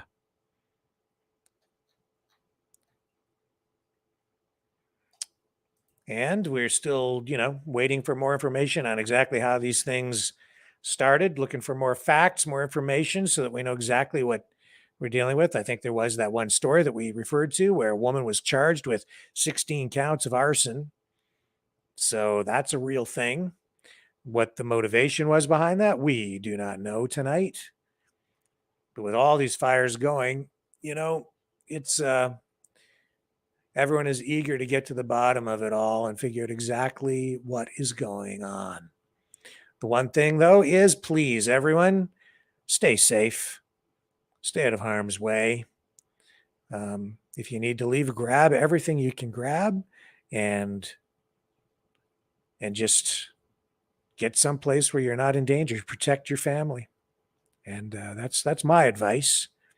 Do what you can do until you can't do anything more safely, and then get to someplace safe, because no matter what, you can always replace stuff. You can't replace a life. And I know that it's heartbreaking, especially losing sentimental things. But other than the sentimental things, everything else can be replaced, man. And, there is insurance, and there is compensation, and there is help. And I know nobody wants to go through that. But honestly, when it comes, there might be very little you can do on your own anyway. So do the responsible thing. Do the right thing. Protect your family. Do what you got to do. That's kind of where we're at. So that gets us to 7:37. Who wants to go to the phones tonight? I do. All right. Well, let's do that then, shall we? All right, let's do it. I will get everything cranked up here, and when we come back, we'll have phone stuff. Don't go away.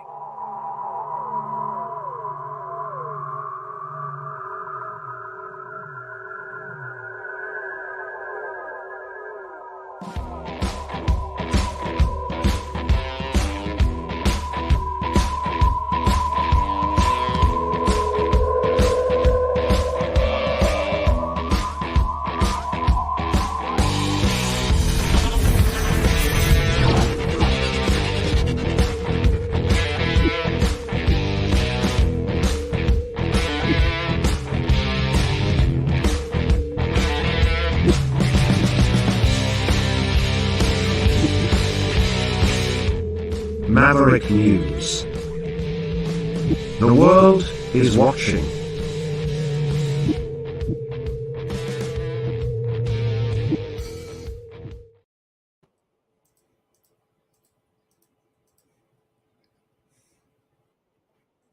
Okay, I'm back and we are getting everything ready to go here. Just about ready to go. And here's the number to call.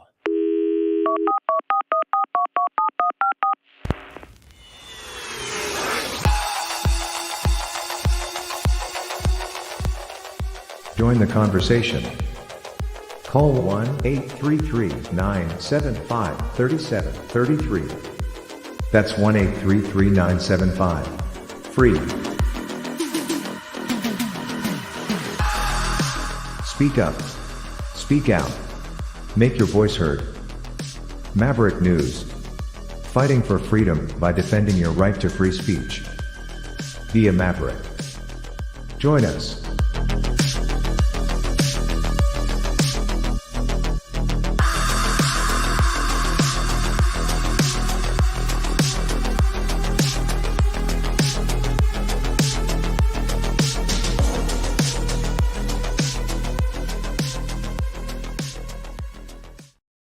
Okay, so the phone lines are hooked up, but I need this phone system to sort of settle down here for a moment.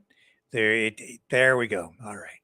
It has to pop a little thing up that I have to clear off the screen in order for it to work properly. So it finally did it. I don't know, the last few nights it has taken a long time for it to come online that way.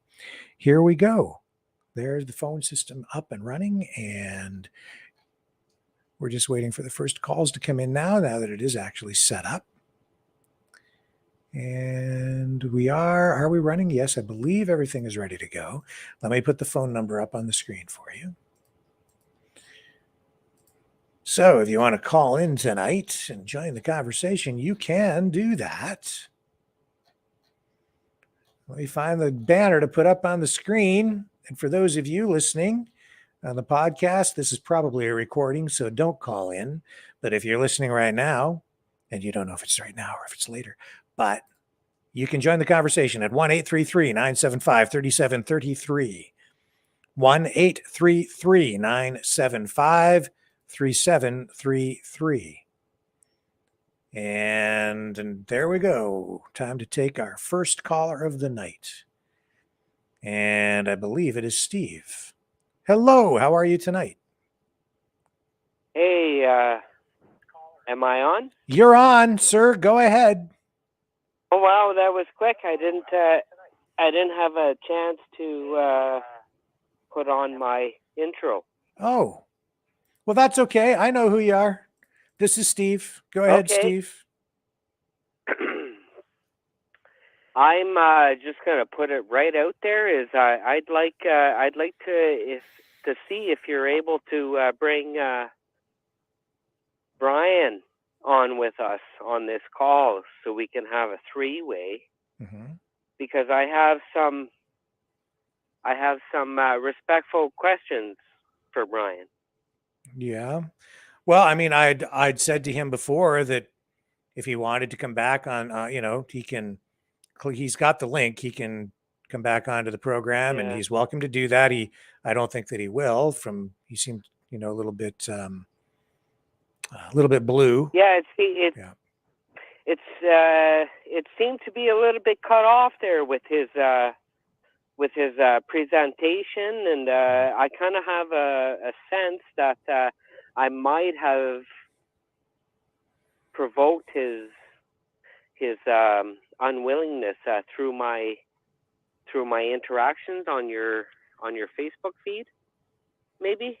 Oh, I don't know that he was even seeing that, Steve. So I doubt it was you. I think it was more me, honestly, because I was just asking some questions to clarify specifically on the laws, and I just don't think he had the information at his fingertips, and so I just think it kind of threw him off. But I don't know. Yeah. Okay. So the reason for my call is that I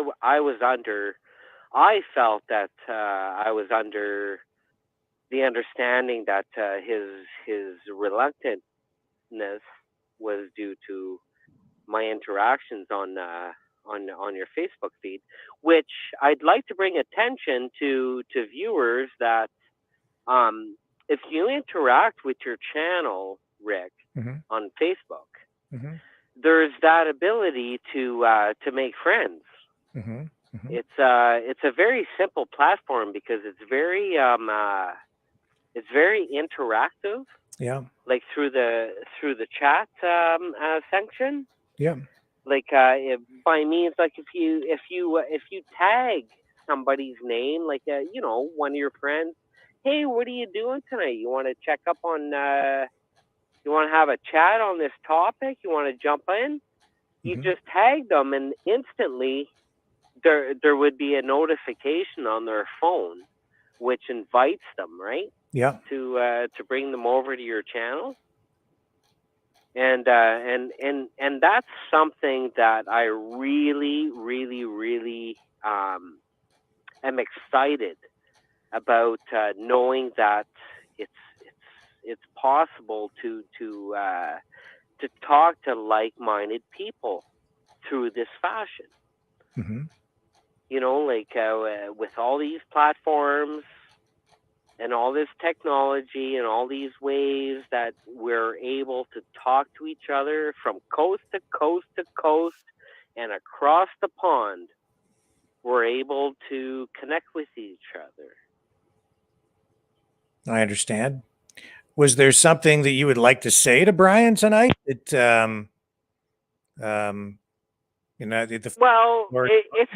okay. So in terms of saying something to Brian, well, yes, I have many things to say to Brian, but it's more so I have many more questions, and I'd like to have a public debate with him. A debate? Yeah. On the issue, like specifically with regard to what? Transgenderism. Okay. It's kind of. Yeah. I feel that he'd be the type to have a live one-on-one a debate with me, because I'm just going to say it right here and now that I'm afraid of his movement. And I'd like him to calm me. Okay. I want him to convince me that I should accept his ideology. And I'd like to expose the fact that transgenderism is a science experiment. It's not a unknown thing. However, I have issues with it being pushed on people. Science experiments should be reserved to people who choose to want to explore the possibility of transitioning. If you want to scientifically put your body in a scientific experiment to see what would happen if you do this, if you cut your dick off, if you chop off your tits, it should be up to you to sign up to, I want to go and see if I can do this to myself. My issues is pushing the ideology in mass numbers, in making it feel like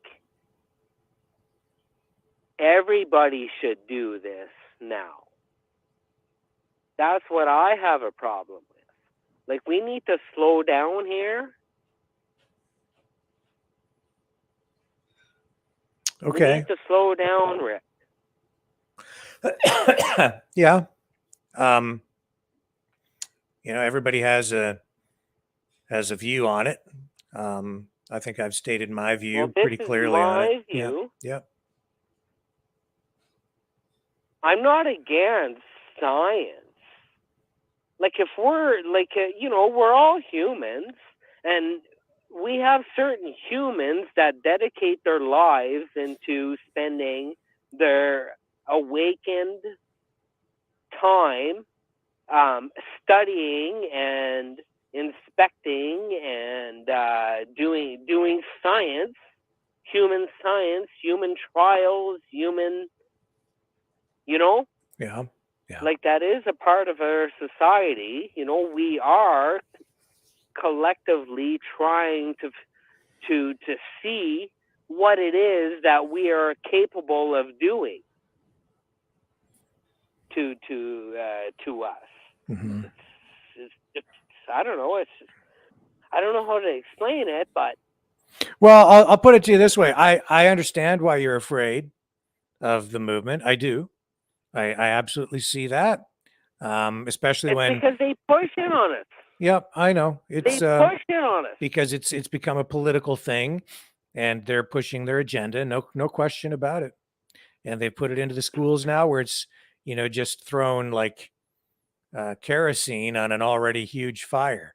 And I totally get that. And then because everything resulted in all this arguing and friction, then they were going to have that transgender day of vengeance, and that made things even worse. And then that didn't happen, but you're still seeing daily confrontations on the streets at school boards, schools, bars, just marching down the street, all over the place, all over Canada and the United States. It's just erupted into this huge thing. And then I understand as well why the people on the other side are afraid too. They're afraid. They're petrified. I mean, and honestly, a lot of the people on that side of the aisle are pretty sensitive and easily scared. And I think sometimes they use victimization or victimhood to as a political tool as well, though. So, I mean, there's all this stuff going on. That's why, I mean, honestly, I would prefer to just kind of, if I could, I would just be ignoring it myself. If I wasn't doing this program, I would not participate. I would not go to any protests. I would just ignore it. I would just wait for this whole thing to just kind of resolve, because I don't see it as organic. I see it as something that's being manufactured politically, and people are fighting as a result. But that's me. Well, of course it's being manufactured. Of course it is. So what sucks is that it's negative. It's not anything good. It is. It doesn't serve any of us right. That's right. And then but Trudeau, the thing is, and then Trudeau comes out and says, we'll give $1.5 million to pride groups that want to have parades for security because of all the threats that are out there. So, I mean, it's all one-sided that way. And then, of course, who gets that $1.5 million? That's money that's going to go to these groups. So there's another $1.5 million that they dump into it. Right? Yeah, see how it works? So there's a problem here, I think, is that we just got to stop and just think, okay? And we just got to think that there's a portion of the population that wants this movement, that's focused on this ideology of this scientific what do you call it, experiment, because it's an experiment, Rick. Mm-hmm. Okay, this transgender, okay, it's an experiment, and we don't know where it's going to lead. Well, I mean, I think Brian would have had a different take on that, and probably would have had some rebuttal. I'm not going to rebut it, because I'm not well versed enough in the subject, honestly, to sit here and talk about the science or the biology or the DNA, right? Or any of that. And neither am I, Rick. No. And neither am I, Rick. And if you're going to get like a pinpoint, none of us are. Mm-hmm. Even the top duffers, It's an experiment. It boils down to this transgenderism. It boils down to it's simply an experiment. So an answer to the division and to stop the bickering and the fighting and the stop putting this in our schools. I think the answer is to collectively let's find a way to let's classify those who are for this scientific experiment and those who are opposed like what to do you it. mean by an experiment? What part of it this is a scientific experiment? The surgeries that they perform or the hormone replacement therapy, all of that stuff? Is that what you mean? Yes. That's exactly it right there. That's exactly what you said. That is what the experiment is. No one knows what the outcomes of this is going to be, and it's an experiment to what are they trying to do? What are they trying to do? Rick, oh my God. Like am I gonna burn in hell tonight for saying that there's a woman and there's a man and that's it and that's all? That's it and that's all. There's a man and there's a woman. That's it and that's all. It takes a woman to have a man to seed her to make another person. And it's the same in the animal world.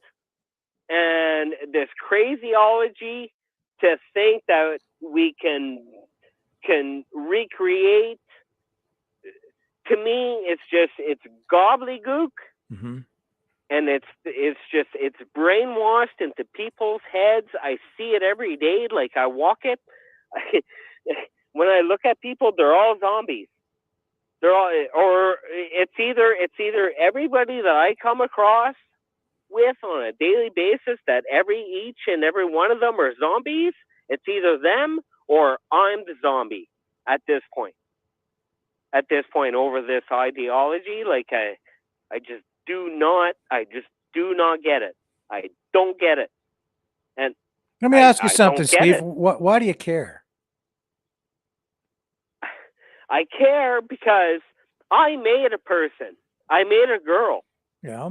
She's 22. Yeah. And she's not able to through her hard work, she works hard. She has a job. And she does a very good service for people. She cannot save up enough pennies to buy a house on her own today. Yeah, but I'm just specifically referring to the transgender issue. Why do you care so much about it? Like, how does it affect you personally to make you care about it? It affects me personally because I'm against it. It doesn't seem natural. Mm-hmm.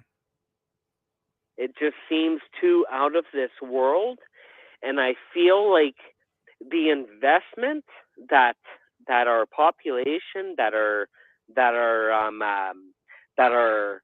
our 1%, the billionaires, I think that their ideology is invested too much in what can we do to us? What can we do to the human species? I think they're invested too much. They have too many dollars invested, and the repercussions of it is fallen on us. We end up having to work too hard. Like the sweat on our brows ain't worth shit no more. It ain't worth shit no more. We can't. We're slaves. We're slaves right now, Rick. Because, and I know this because I'm old enough to know that my sweat, the sweat on my brow, was worth a shit 10 years ago. And today, the same sweat off my brow ain't worth shit. It doesn't buy me fuck all. I understand. That's why I care, Rick. I understand. I do. You're not alone, Steve.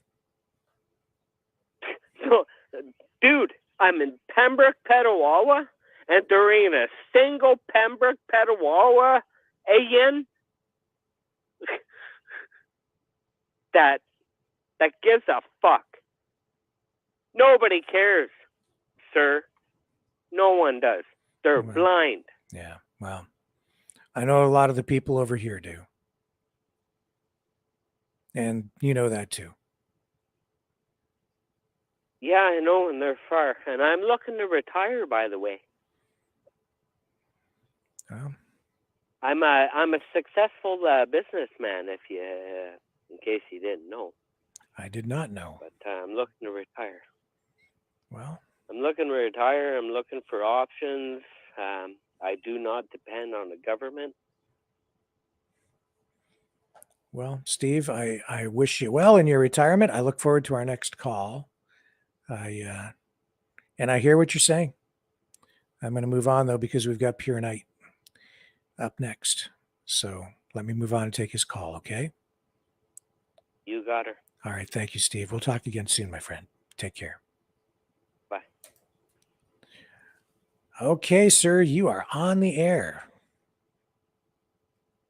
How you doing, Rick? You hear me okay? I can, sir. Yes, I can. Okay. My Starlink is a little dodgy. I'm going to put this down into layman's terms, guys. Yeah. You have to realize that MK Ultra never died. It just evolved. Okay. Mm-hmm. And I'm going somewhere with this. Just hang on. Okay. Mm-hmm. So do you remember Rabin back in the 70s and 80s? He would hypnotize you and all that crap. Remember that guy? Vaguely. I remember more of the Amazing Kreskin, but okay. Well, no. Kreskin was like actually funny. This guy was like a grifter. Okay. Yeah. So he would say, oh, I can make you stop smoking, stop drinking, and all this stuff. This Rabin guy, right? Yeah. Yeah. Well, you know what? It's really funny because there's a few people in the world that can't be hypnotized. Uh-huh. Okay. And it's called a strong brain, whereas a weak brain can be hypnotized. Have you ever been to Vegas and seen those shows where people cluck like chickens? Yep. Oh yeah. Okay. Yep. You know what I'm talking about, right? Yes. Okay. I always did it for shits and giggles. I was like, oh yeah, go for it. Never got hypnotized. I'm like, you guys are idiots. You're frauds. And the doctor told me, he goes, no, you'll never be hypnotized. You have a strong brain because you can see past the wall. Mm-hmm. Okay. Now here we go with what I'm talking about. This whole trans thing, MK Ultra never died. It just evolved. And now it's in advertising everywhere. And if you think about it and you look at it, the wordage, the sentence structure, it's all done to deal with your subconscious. Mm-hmm. Okay? So I understand what the previous caller was saying. I get it 100%. I've seen this evolve like with my own eyes going, what the hell why are you falling for this crap? Mm-hmm. And they fall for it every time. Why? It's a weak mind because the subconscious takes it in and it's a series of steps. And if you've noticed advertising over the last 7-8 years, okay, mm-hmm. it's been a series of steps, right? So therefore, they're hitting subconscious, which is MK Ultra, okay? It didn't go away. It just evolved. And yes, it is a pain in the ass to society right now. Because yes, these people are mentally friggin' ill. Okay, that is, come on. We have to pull the elephant. The elephant's sitting in the room. Let's point at it right there. These people are mentally ill, and they're being fed an ideology. You know why they're being fed the ideology? Because guess what they thrive on? Guess what these people thrive on? Fear. Acceptance. Oh, acceptance. Yeah. Yeah. Yeah. Acceptance. Likes. Okay. You have a dog. I have 3. Okay. When the dog comes up to you and looks at you with those eyes, it wants a pet, right? Yeah. Yeah. Do you understand where I'm going with this? Well, I think so, but you just lay it on me. Okay. Well, it's, you know, Pavlov's dog theory, right? Yep. The experiment, Pavlov's dog. Yeah. That's why I salivate every time I hear about it. Do you not see this? Exactly. Do you not see this happening? It's Pavlov's dog. Sure. It's happening right in front of us. I think they're doing that to us with a variety of things. Yes. Correct. Yes. But if you're strong-minded, you can see this. Yep. Whereas the weak-minded, they just follow. The strong-minded question, going, "Hey, what's that? Yeah. What is this? What are you doing?" You know, and you know the final kick in the can is Bud Light and Target. Come on, that's what 33 billion reasons why this stuff is wrong. Yeah. Yeah. Well, Brian is back. Oh, hang on a second here. I love Brian. Okay, hang on. With Brian. There we go. Yeah. I got a call from John. John said there was someone that wanted to talk to me on the show. Oh, yeah. That was the guy before. That was Steve. Oh. That was Steve. But hey, you know, you can talk to all of us if you want. Really, to make this work, though, Brian, I need to send you. Brian. He can't hear you right now, or the audio doesn't work this way. That's why I need to send Brian a different link here. Hang on a second. Brian, I'm going to send you a different link to log in. Just click on this. I'll put it in the private chat. I'll make sure I check my spam this time. Yeah, good idea. And yeah, probably will go to your spam again. So here we go. I'm going to send it over there, sir. And down. See, my belief is, you know what? If you're of age, you can make your own decisions. But you know what? Children are protected. You got to leave the children alone at all costs. No, they are protected. You have to let them grow up in their own way. Yeah, it's there for you. Yeah, okay. Their own way. I hear you. I hear what you're saying. Yeah. Yeah, I don't think that I agree with that. I absolutely, man. Like children, they should be left out of this. They should not be in the schools with this stuff. No. They don't need to know. What they need to know is adding, subtracting, multiplying, dividing, history, reading. They need to know geography, writing. Okay, art class and scripture, right? Like because nobody actually puts pen to pen anymore. It's all digital. It's like completely friggin' insane. Yep. Like, and then you top this onto it? No, come on, man. Yeah. This is just getting out of hand. It's it's sad how society has dropped so fast. Yep. And now we're going down a hill. And guess what? We have no brakes. We have no brakes. Mm-hmm. We are collecting speed faster and faster and faster. What does that say for society? Like, seriously, think about the big picture. The big picture. Oh, my God. We're screwed. Sometimes it feels that way. In fact, most days it seems to feel that way. But then I turn off the internet and go for a walk, and then things don't seem so bad for a while. But that's just because you're not. I go swim with my mud. Yeah, I watch my potatoes float around, and it's fun. Yeah. But like we are coming to a pinnacle, and people don't realize this. They are either jaded, blinded or they're just sheep that are going to follow along. Yeah. You know, it's one fear mechanism trigger after another. Okay. Yeah. First, it was like, ooh, the cough. You know what I'm talking about? Because I don't want to get you busted. Thank you. And then, oh my God, Ukraine. Oh yeah, okay. That's where everybody washes their money. Yeah, okay. Let's just keep washing our money there. All right. Oh, and then we have climate change. Oh my God. Oh, really? Really amazing, because you know what? They've only been charting and documenting weather for 110 years.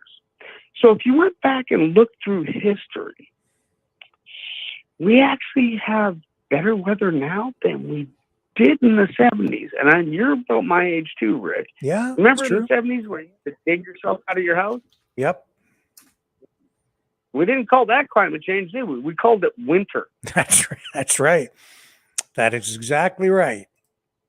Uh-huh. So I don't buy any of this BS they're trying to sell me. It's like a used car salesman, you know, trying to give you a Hyundai or something from Russia or No, I'm not buying your BS, man. Nah. And you know what? Fear is a weapon. Okay. Everybody, all you Mavericks have to understand this. Fear is a weapon. This is what they use against you to make you comply. Yeah. Don't comply. Stop complying. You know in your heart of hearts and in your brain what is right and what is wrong. And if you think that something's wrong, question it. Do not bend a knee. Do not lick a boot. Forget that. No. Question everything. And this is what's wrong with Canada. Nobody questioned anything. We all complied. We made our money. We bought our houses. We raised our kids. And then all of a sudden, oh, wait a minute. Oh, what? How the hell did the country steer this way? And then we all had to pay attention to, Mr. Socks. And like I've been saying it for a long time. All it takes is a steady hand, a scope, one round, pull.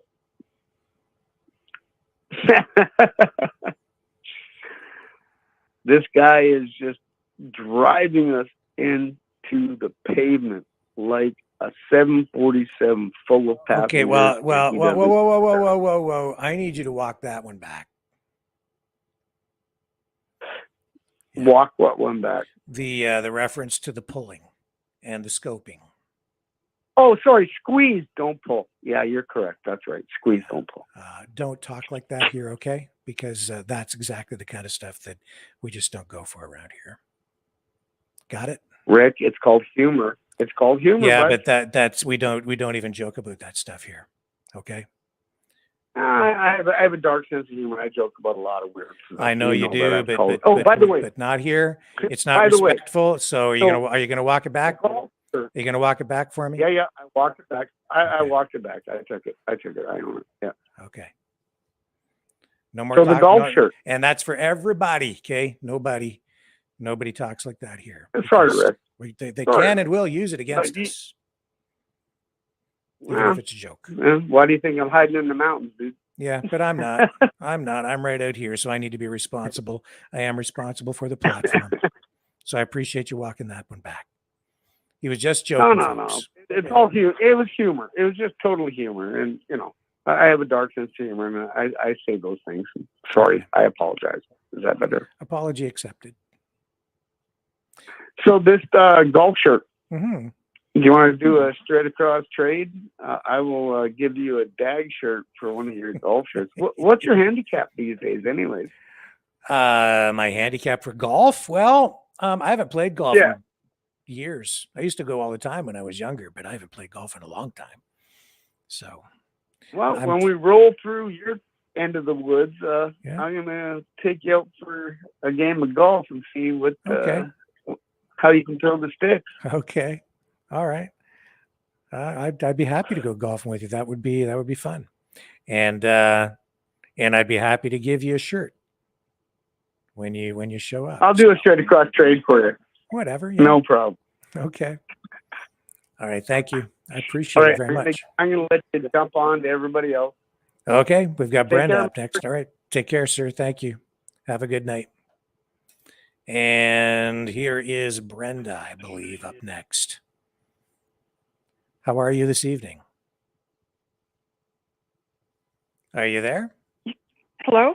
Hi there. Who is it? Is it Brenda? Hello? Hi. Go ahead. Yes, it is. Thank you. Sorry about that. Yeah. First of all, I would just like to say that I know this subject's very difficult for Brian, and I was kind of hoping that he would feel comfortable with the Maverick family to tell his story, because his generation, I'm very interested in what he had to say. Yeah, you need to turn your audio down in the background so that you don't get that delay. Actually, I have it down. Yeah. Yeah, I was throwing off my thought there by hearing my own voice. Yes. Anyway, I was hoping he'd feel comfortable with us enough to tell his story and what happened to him, and what age he felt like he really was in the wrong body.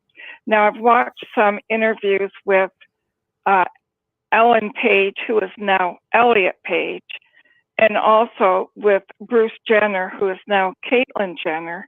And these people were truly trapped in the wrong body. And they have worked for years to become who they are now. And the problem that people have is they're mixing up true transgender people with the BS that is being pushed on children, particularly in the United States. A lady by the name of Abigail Schur wrote a book called Irreversible Damage, and Miriam Grossman wrote a book called Lost in Transnation. And this is children who are being influenced at a young age, 11 and 12 years old, to have operations done to them that they might regret in the future. Hospital is getting $40,000, and they're taking the breasts off young girls who are 11 and 12 years old, sometimes behind the parents' back, which I don't really understand if that happens. But there's clearly an agenda with our youth, and I think it's totally separate from people who really sincerely know they're in the wrong body. There's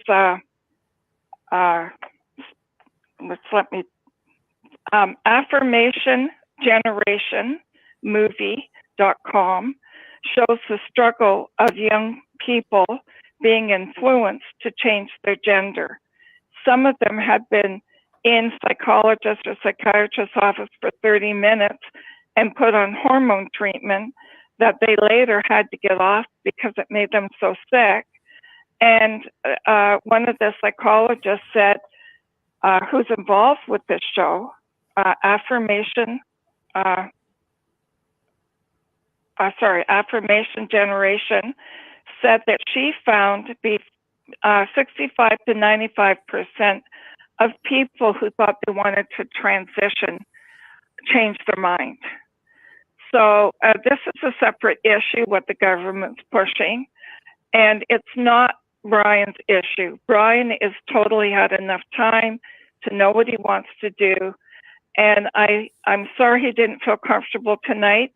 I'm sure he will in the future, because what he thinks is very valuable to parents out there to realize if it's the government pushing or if it's a true internal feeling that they're in the wrong body.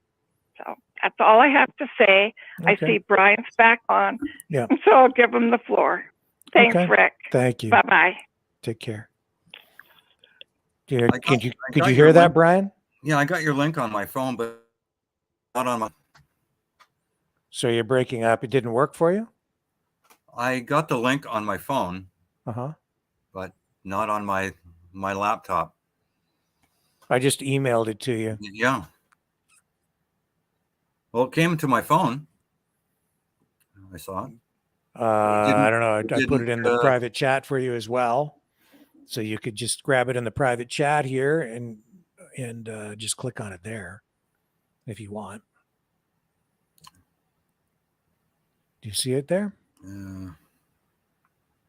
Mute, stop cam, settings. Oh, private chat. Mm-hmm.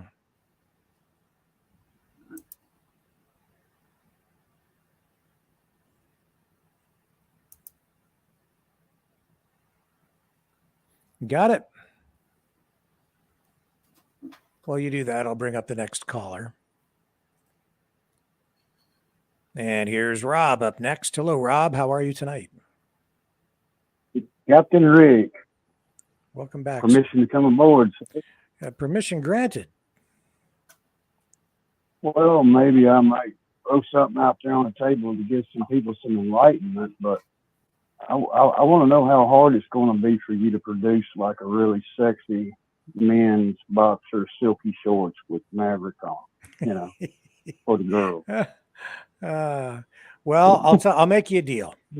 I'll get some made up if you model them for us and allow me to put those on the internet to promote them. How about that? You know, I'm not really a zombie. I just hunt them. In any event, what did you want to speak to tonight? Well, I don't know how much your mind's pretty sharp on conversations in the past, but if you remember, you and I and Thong Man actually had a conversation about where this gay community injection may go. Mm-hmm. And I tried to put my opinion out there, but it's really kind of connected to more worldly events. People should understand that the same people that's putting these LGBT gay people out here and waving that flag and helping them wave it loud, they already know that there's going to be an issue. It's the same as in Ukraine when they put Blazinski in his position and backed him.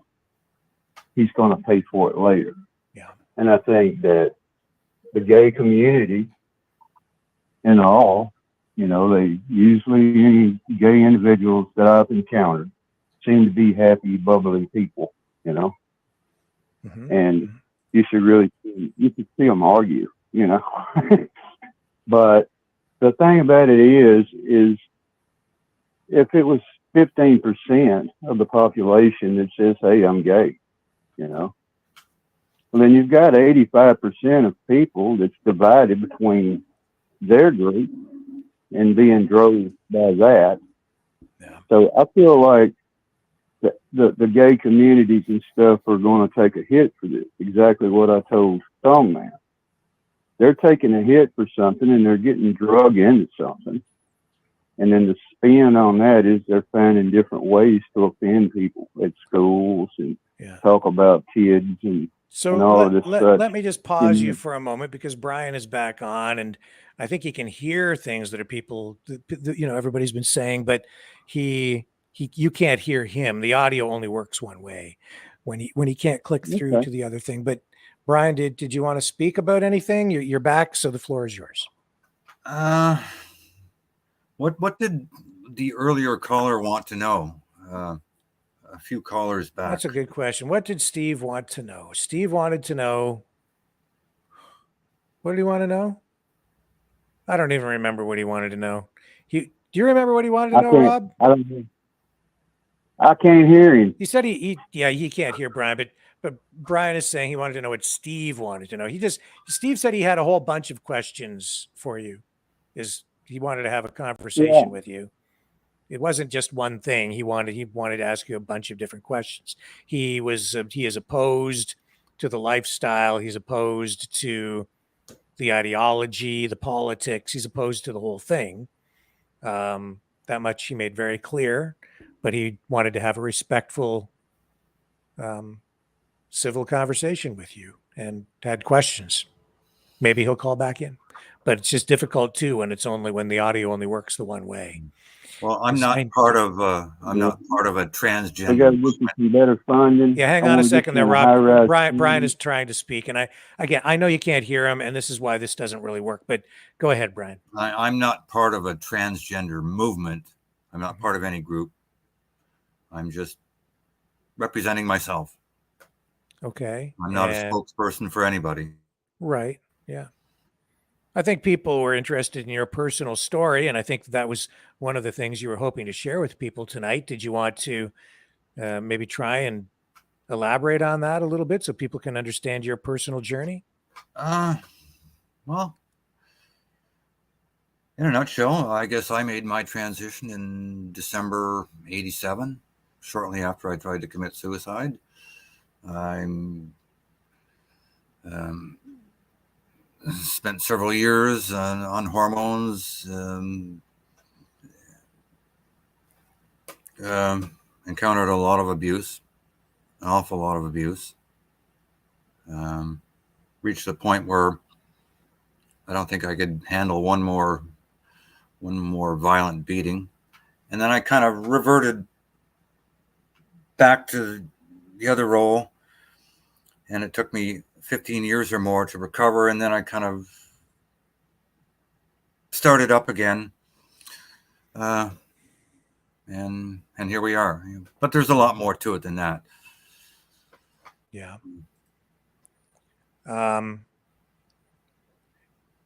Yeah, and I mean, you said that you've suffered a lot of abuse over the years, and I guess you're concerned because you're seeing the anger ramp up on all sides, and you're concerned that that's going to lead to more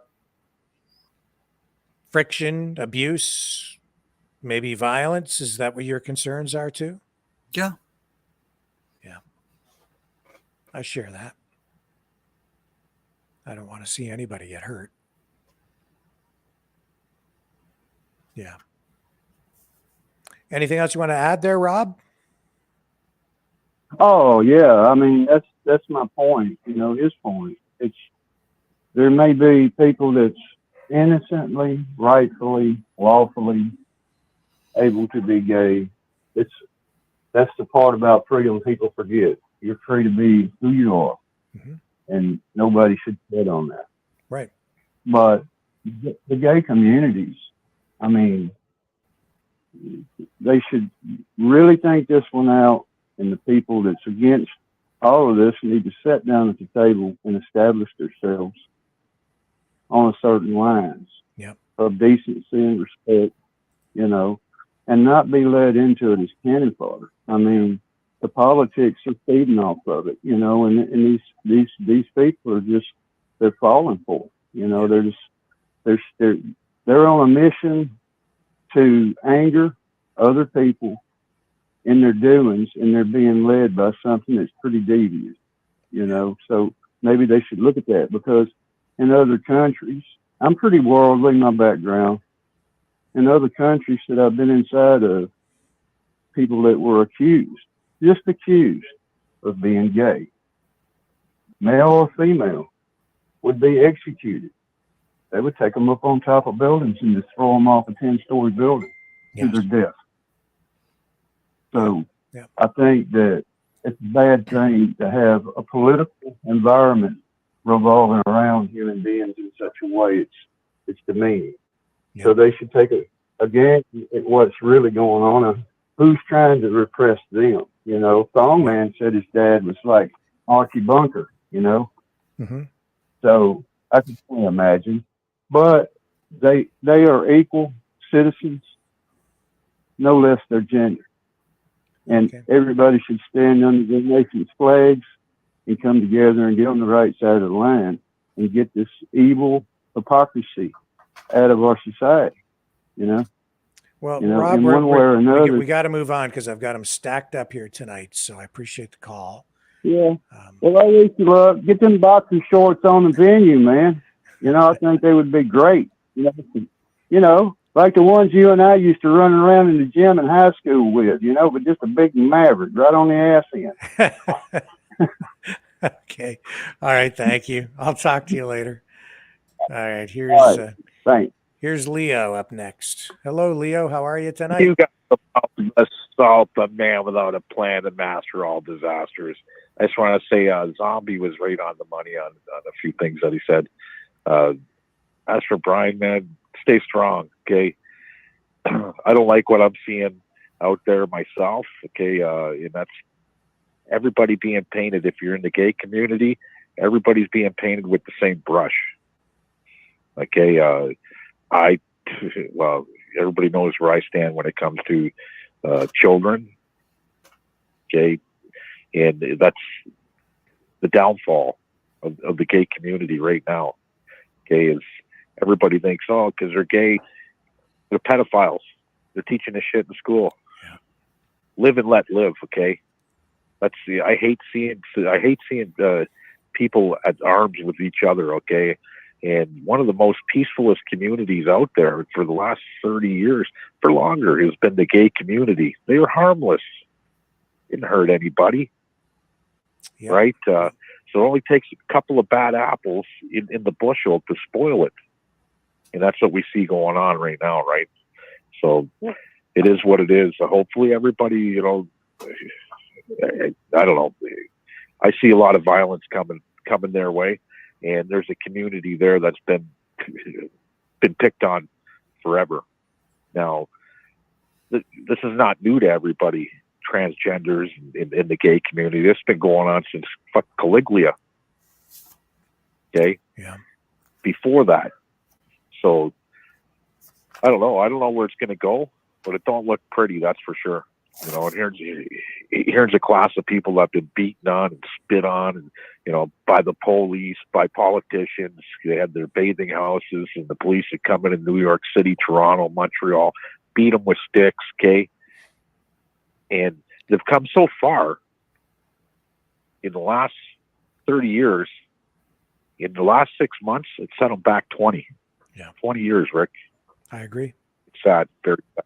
I want to thank Brian for coming on the show. I'll tell you, really, really, Brian. Yep.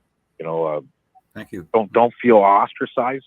Say what you want to say, because that's what this show is all about: is freedom to speak. That's right. That's why he's here.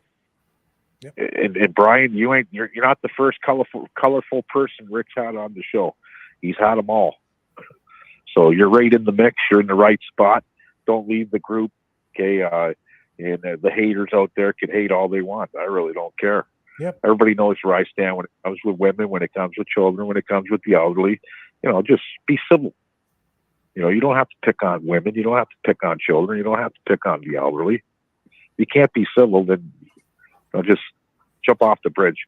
But another thing is, how many people, like Zombie hit the nail on the head, what he said, people being accused of being gay, and they weren't gay, and then they go home and commit suicide because everybody thinks that they're gay. Yeah. Right? Yeah. And there's countries out there right now, if you're gay, especially the Muslim countries, if you're gay in a Muslim country, it's game over. We all know what they do, right? It don't end very well, right? So I thought as a society we've come a long way, but really we haven't. When I look at the big picture, in the last 6 months, the gay community's been hijacked. And I know a lot of gay people, okay, that'll tell you that. They don't stand for the sexualization of children, period. Well, I think we've seen during the pandemic, I think Pure Night was right about this. There are still a lot of weak-minded people out there. That has always been the case. It always will be the case. We saw it during the pandemic. I think we're seeing it even now with this issue, because some people are just being led around by the nose on different sides of the political, the political arena. So, I agree with Pure Night on that. I agree with them on that, and I do believe it's a big psyop. Yeah. Right, politically fed, right, and motivated politically. Mm-hmm. It's a big psyops, and a lot of people are buying into it. Like you said, Rick, I get freedom as soon as I shut off the internet. As soon as Maverick show's done, I get a lot of freedom. Yeah. I'm out gardening.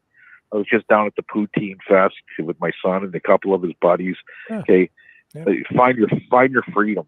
Okay, yes. I'm still listening to you on Bluetooth, by the way, but I still find my freedom. Like my son's, we're down at the river, the jet skis are out, the boats are out, the big parties in Detroit. We could see them from our side of the river, Yeah. He's like, Dad, why don't you go out on your jet ski? I don't have time today, and I didn't have time last week, but I might make time tomorrow. But for sure, next week, and I'll be on the jet ski. I find my freedom out there on the water, and it's peaceful, tranquil. I'm not dealing with anybody. I'm not saying go isolate, get away from society, but Pure Knight wants to stay in the mountains. Good on him. I don't blame him. Yep. Stay in the mountains. All you have to do sometimes is just turn it off for a while. Oh, simple. Turn it off, right? Yeah. Everybody can do it, but there's a lot of people out there that are crazed and they can't live 5 seconds without the internet. Yep. Really, they can't.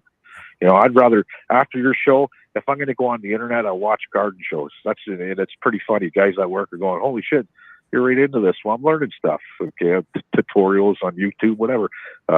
Making natural pesticides and shit like that, all organic, right? And that's good internet. Yeah. The guys that are sitting there watching not only Maverick, but watching the far right and nothing but the far right. What are you going to be at the end of the day? You're going to be very far right. You are what you consume. Right? Yeah. You are 100%. And so watch it all, right? Like Pure Knight said, watch it all. Yep. And you'll get the information, right? Get your information from everywhere and everyone. Okay. And the bottom line is, Brian, man, love you. Stick around the Mavericks. You'll be all right here. You are what you are, and nobody can change it. So don't let them change you, especially at your age. It ain't going to happen, right? And just hold the fort down, man. It's going to be rough. Yeah, thank you, Leo. I'm still in their corner. I'm not in the corner of the pedophilia at all. Anybody, I don't care if you're transsexual, you're black, you're white, you're Muslim. Do you want to be a pedophile? You're going to come and deal with them out for yourself. You're going to have your day with me if I catch you. Okay. But hold strong, and I'm on the sides of the gays. I really am. Yeah. I really am. Yeah. And I've been to pride parties with parades with my wife. Okay. And we're not anti-gay. That's the thing. And it is what it is at the end of the day. Be cool, Brian. Thanks, Fred. Thank you. You want to say anything, Brad, before we move on to the next caller? Oh, I appreciate that, Leo. Thank you very much. Okay. Thank you for the support. Yeah, and here's Dragon. Hey, what's up, Maverick? I have something to How are you talk tonight? to you about. Oh, I have to tell you something. You have a secret No admirer. way. Yes, you do. You have a secret admirer, but she doesn't want to be secret anymore. She wants Doesn't want to be secret. No, anymore. she wants you to know. So you need to message Let me. me know. And you need to message me, and I won't reveal your secret admirer's identity, but I'm willing to go this far to make this match happen. You message me, I'll put you in touch. Okay? If Can you I want do that it to on happen, Facebook after the show? yes, on Facebook is fine. Can we do it on Facebook? Yes. All right. Absolutely. That's good. Yes. All right. Well, first, I wanted to put something about what PK had said about MK Ultra, and he's right. And I will say also that, well, look, we had 2 years of being slugged into our devices and stuff, right? And all what we had is actually, say, subliminal messages coming here and there. So yes, the weak mind had to be, well, they had like been brainwashed the whole time, and we been brainwashed for a long while already. I mean, so that's the thing. You're breaking up there, Dragon. We're losing your signal. Your phone, my signals. All right. Yeah, we're losing your call. I'll get Brian to just comment, and then we'll move on to the next caller. Any thoughts, Brian? On Any of that MK relevant? Ultra? Any relevance to anything you wanted to say tonight, or should we just move on? Let's just move on. Okay. Thank you, Dragon. Appreciate the call. And Cool. Have a good one. Okay. Thanks for the comment. Yes, sir. And who do we have on the line now? Hello, go ahead. Are you there? Oh, we lost the call. What happened? I don't know. Hang on just a second. Hang on. That was weird. I think we lost the call into the system. I think that's what's happened. Yeah, hang on just a minute here. Everything went haywire with the phone system. I'm going to have to fix it. That's why I'm appearing so large in the other window. All right, let me just rejig this. I'll be right back.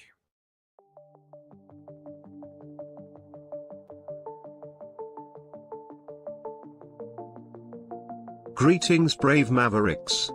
Our quest for truth continues. We go beyond fake news. Together we expose propaganda. Together we pull others out of rabbit holes. We are maverick thinkers. We are all unique individuals.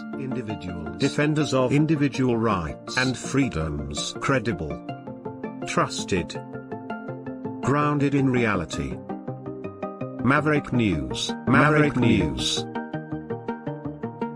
Defending free speech. Free speech. Donate at freedomreporters.com. Do it now. Tomorrow may be too late. Maverick News. The world is watching.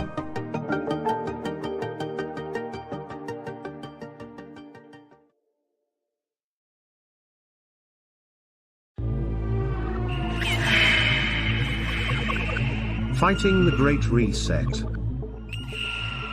by leading the Great Resistance.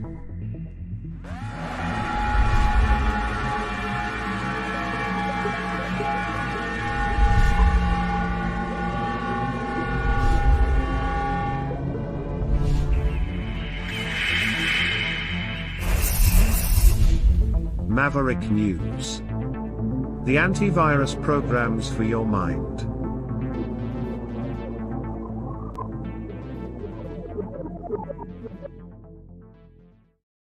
Okay, just bear with me, folks. It's all ready to go. Just have to get this one little thing here. I'm just waiting for that thing to pop up on the screen that I mentioned before. It takes a moment now. I don't know what has changed with the system, but just bear with me. Brian's back. Any words of wisdom, or do you want to share anything more, Brian, while I push these buttons? Well, let's just hear what the callers might ask. Here we go. Oh, wait a second. Lost the feed again. What is going on, man? Oh, for crying out loud. I'm very sorry, folks. Can you juggle, Brian? Can you entertain people? Oh. Gee, thanks, Rick. Here we go.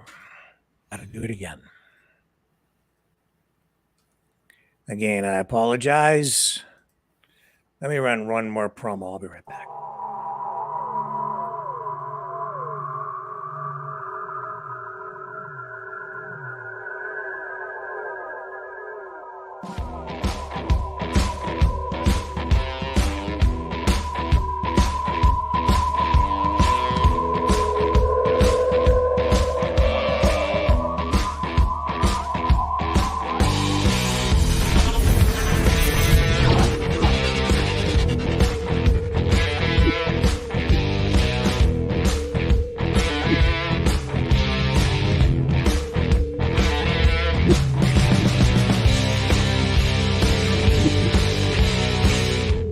Maverick News. The world is watching.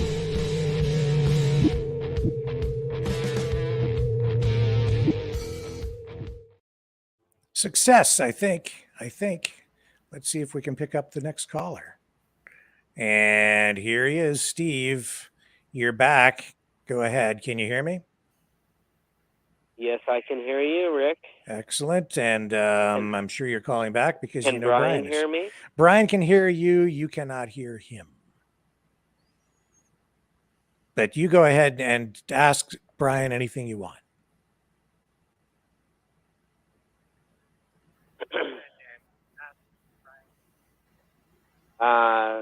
How come I can't hear him? Because he If I can't turn up the volume? no, Steve, it's because he doesn't know how to log in to the other link that I sent to him.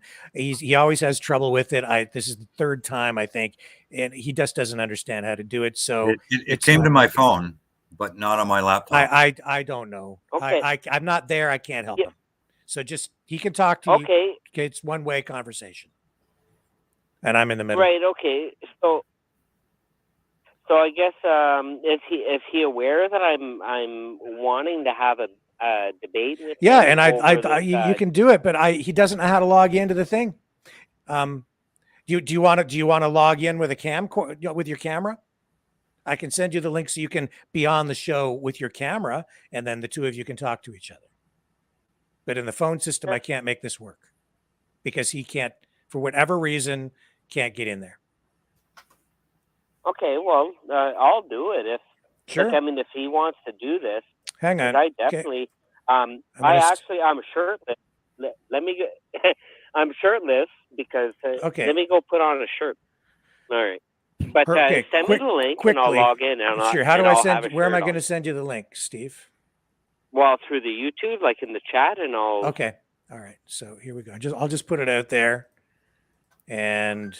Yeah, through the YouTube chat, and then I'll log in. There's the link right there. So you should be seeing that now. I just put it in the comments. All right, there you go. Okay.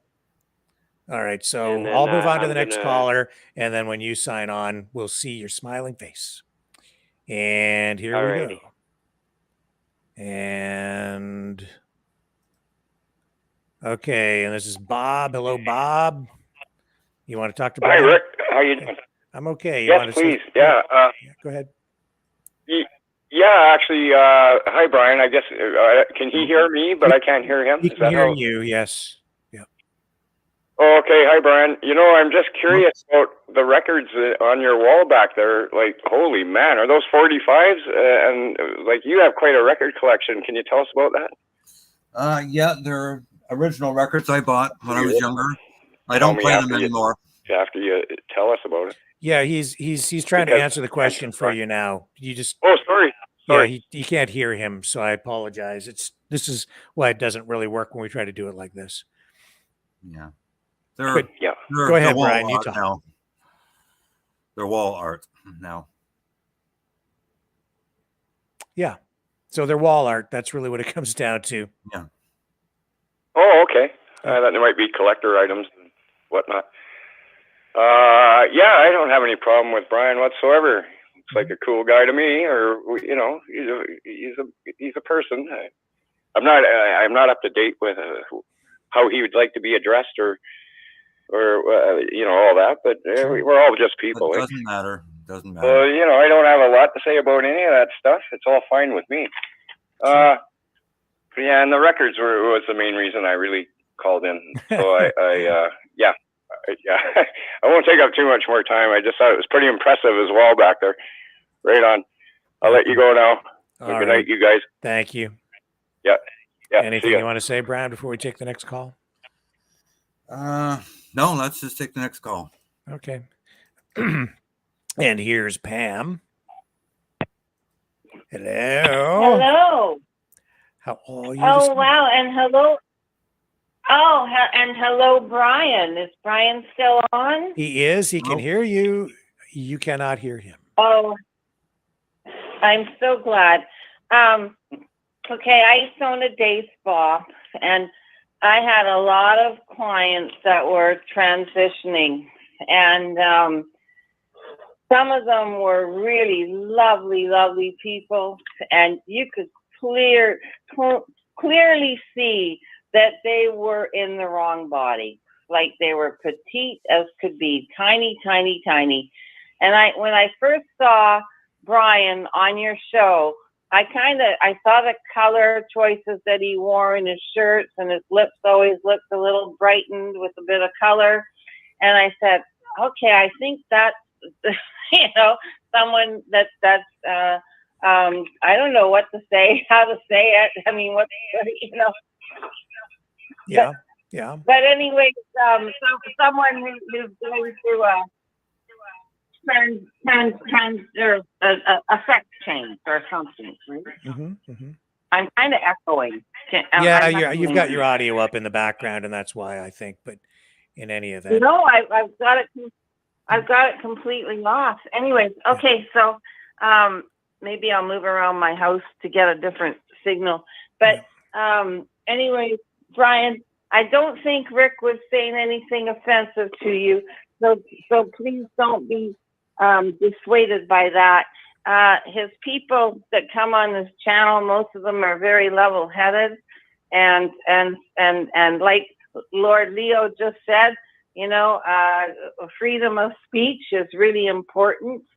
So, you know, I'm one of your callers, Rick, earlier said we'd like to hear his story, and I would too. I mean, it's amazing. But I can also see that, you know, I used to be in the medical profession, and some people are built differently, and I can see by Brian's shoulders, and I compare them with yours on the screen, they're a lot narrower. And one of the things in the medical profession that we learned was different, and this is why I kind of got into genealogy, because of the chromosomes that you inherit. And there are XX for female, XY for male, but then there are these things called allosomes, and they can have a factor in it all. And they can make you more feminine or more masculine, depending on, you know, your chromosome makeup. So that's one aspect to this. So, Pam, we are getting a lot of echo, and people are kind of complaining about it. So I'm just going to get you to sort of wrap up, and then we're going to move on to this important thing with Steve, because he's waiting in the back room too. So I'll just get your final thoughts, if you would. Well, I just wanted to say I'm sorry I'm echoing. I had a really hard time getting a hold of you. When I go on YouTube now, I can't. I get your videos, but no sound comes in. So I just wanted to let you know that. I really have to search for your website now on Rumble. Strange. Don't know. Yeah, it is. It's a really, really strange thing. Okay, talk to you later. Bye-bye. Okay, thank you, Pam. All right, so let's do this. We're going to bring Steve in just a moment. And drop that. Okay, we're out of that. And out of that. And we are pulling out of that. And we are bringing Steve in. And there he is. And let me just get rid of this here as well. Hello, Steve. It's nice to see your bright, shiny, smiling face. Hello, gentlemen. Hello. Hello. This is my first time. So on this StreamYard. Hi. Hi, Steve. Well, can you hear me? Here you are. You guys can hear each other. So have at it. What did you want to ask Brian? Brian, respectfully, I don't know your whole story, and I'd like to hear more, and I'd like to debate it. I'm going to just say that I'm very afraid of the LGBTQ plus. I'm afraid of it. I'm scared of it. It scares me, Brian. And I'm going to ask of you, if you're able to calm my nerves. Well, you shouldn't be afraid of the LGBTQ community, especially the trans community or demographic. I can only speak for maybe a slightly older group. I really don't know what the new 20-something white bubblegum kid trans are doing. We're seeing the display of that with a lot of these drag queen events. I've always had very jaundiced opinions and thoughts about transvestites in general. They dress up Friday and Saturday night On Monday morning, they dress up in a suit and tie. They go back to work. And then on Friday and Saturday, they're dressing up again. To them, it's a dress-up game. Transgendered, you're full-time.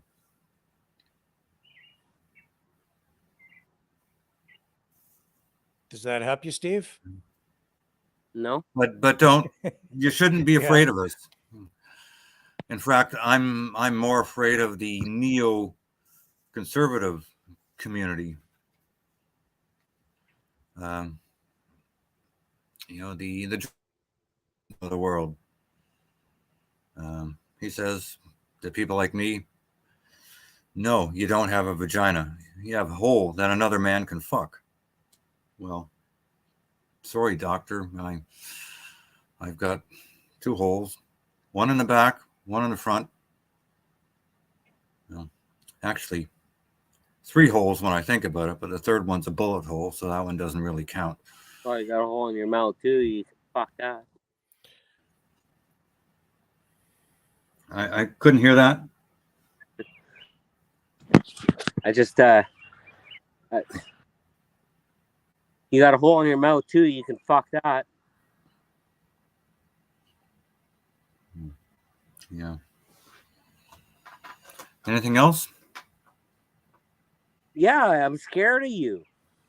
You're not changing my mind, and I dare you to change my mind. What do you want to know? I'm scared. What are you scared? What are you afraid of? I'm scared of the science experiment. The science experiment. They're not science experiments. It is. Transgender surgery has been around since 1952 when Christine Jorgensen had her surgery. It's and we still don't know the end results. It's an endless study. It's an evolution.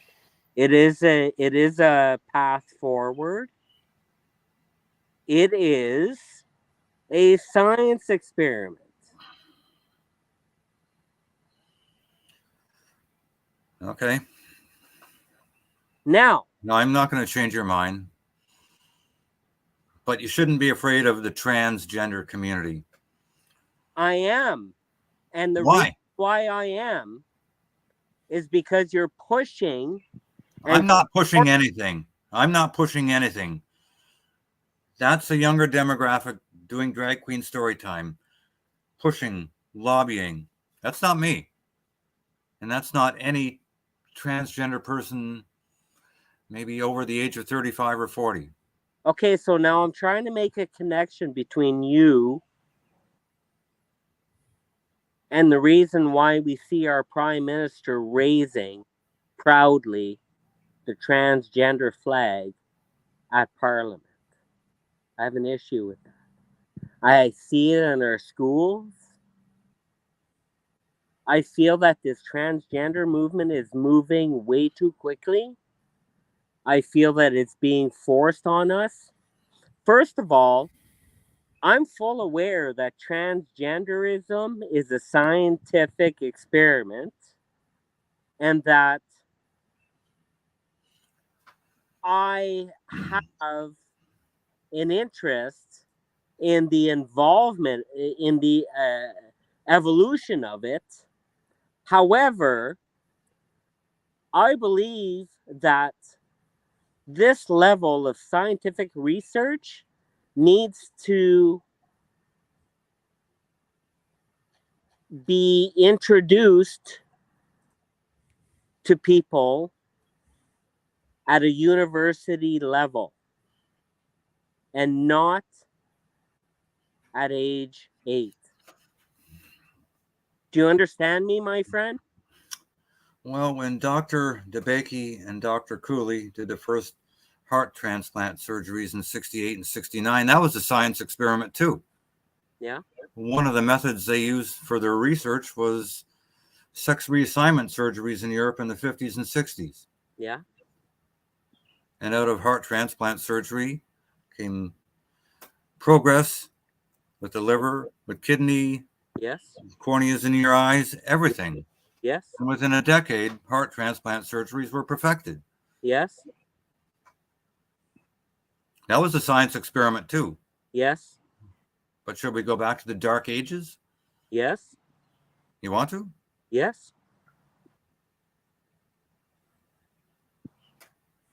Can you hear me? Yes, I can. So you don't want any medical science advancements? No, I do want medical scientific advancements. I'm pro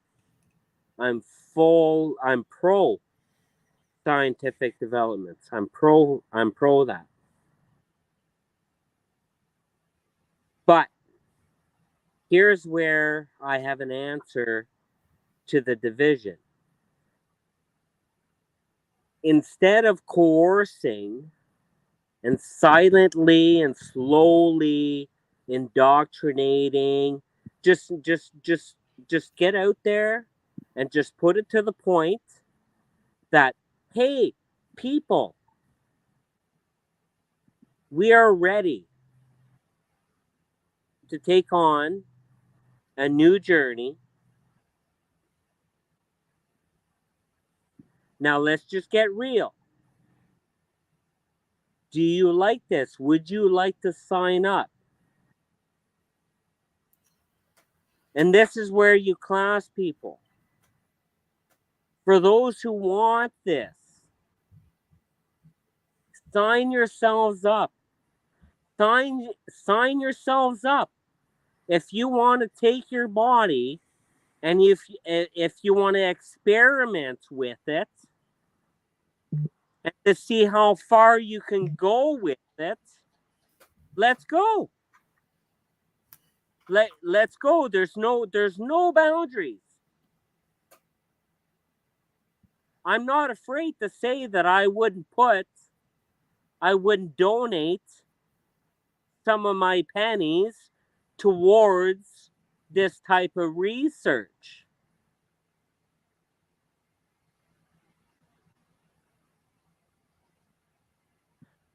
My debate is the normalization that everyone should go. It's in. To me, I feel like it's in this mass production of let's just go all in or fuck it all. And yeah, I'm just one person, friend. I'm just one person. You can't lay everything on my doorstep. Well, no, it's not. I feel like I took on this call to have this debate, and I want to have it with the rest of the world because I know the world is watching this call. The world is watching the Maverick show. And I'd sincerely like to come to an understanding and a realization that this science is upon us, and we are able to achieve these things. Well, like I said, vaginoplasties have been around since the 1950s. Yeah. But something's wrong right now. There's large backlash with movements. I'll name it right now. The movement of Save Canada, pushing against the ideology of bringing in this knowledge and this type of behavior at such a young age. I strongly believe that this needs to be reserved at an age of adulthood, in the frame of the mentality of a person who can fully understand and well, there's no surgeries before the age of 18. The reason why they put them on T blockers, let's say at 12, is to preserve their voice and to eradicate their facial hair. I'm a full no on that. I'm a full no on that. you can just fuck off with your pills and puberty blockers at a young age. I'm just telling you what they're doing and the reason for it. And I know. And if you don't like what I'm telling you, then you can fuck off. Well, you can fuck off right back. Respectfully. Oh my. You sound like a Bible thumping redneck. Honestly? I came on here because you had a few questions. A friend of mine, our dear friend Rick, John, gave me a call and said there was someone on Maverick that really wanted to talk to me, and this is what I get. Well, Steve, what else do you want to know? I want to know why it's so accelerated today. Why? I don't know. You're asking me. You're asking me for a social opinion. I can't answer that. Okay. All right. I can answer it. I've already answered it. Do you want me to tell you again why? I'm trying to get to the bottom. Like maybe I'm asking the wrong person the wrong questions. Probably. Go higher. Like maybe I should call up Justin Trudeau and ask him. You'll never get a straight answer out of him. Like maybe it's a political game, Steve. That's what they're playing in the schools and on the streets. It's political movements squaring off against each other, and they have chosen this issue as a wedge issue to divide people, and both sides are playing on it. Sure. And the people at these protests are just pawns. That's what it is. Are you guys like pro this? No, I'm not. I have my own views on it. I'm just telling you what I think is going on politically with you. You asked why you're seeing all this stuff ramp up. I think I've said it. I think the government, both sides have sort of latched onto this issue.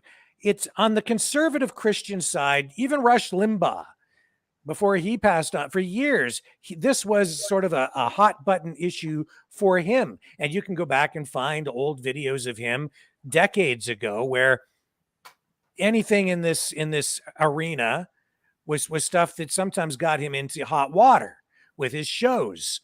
But the point that I'm making is we came through 3 years of the pandemic, and the Christian right, the freedom movement, people that focused on sovereignty, rights and Charter of Rights and Freedoms, all these issues became enraged, of course, because the government overreached during the pandemic and they locked us down and they did all of these things that got people very upset.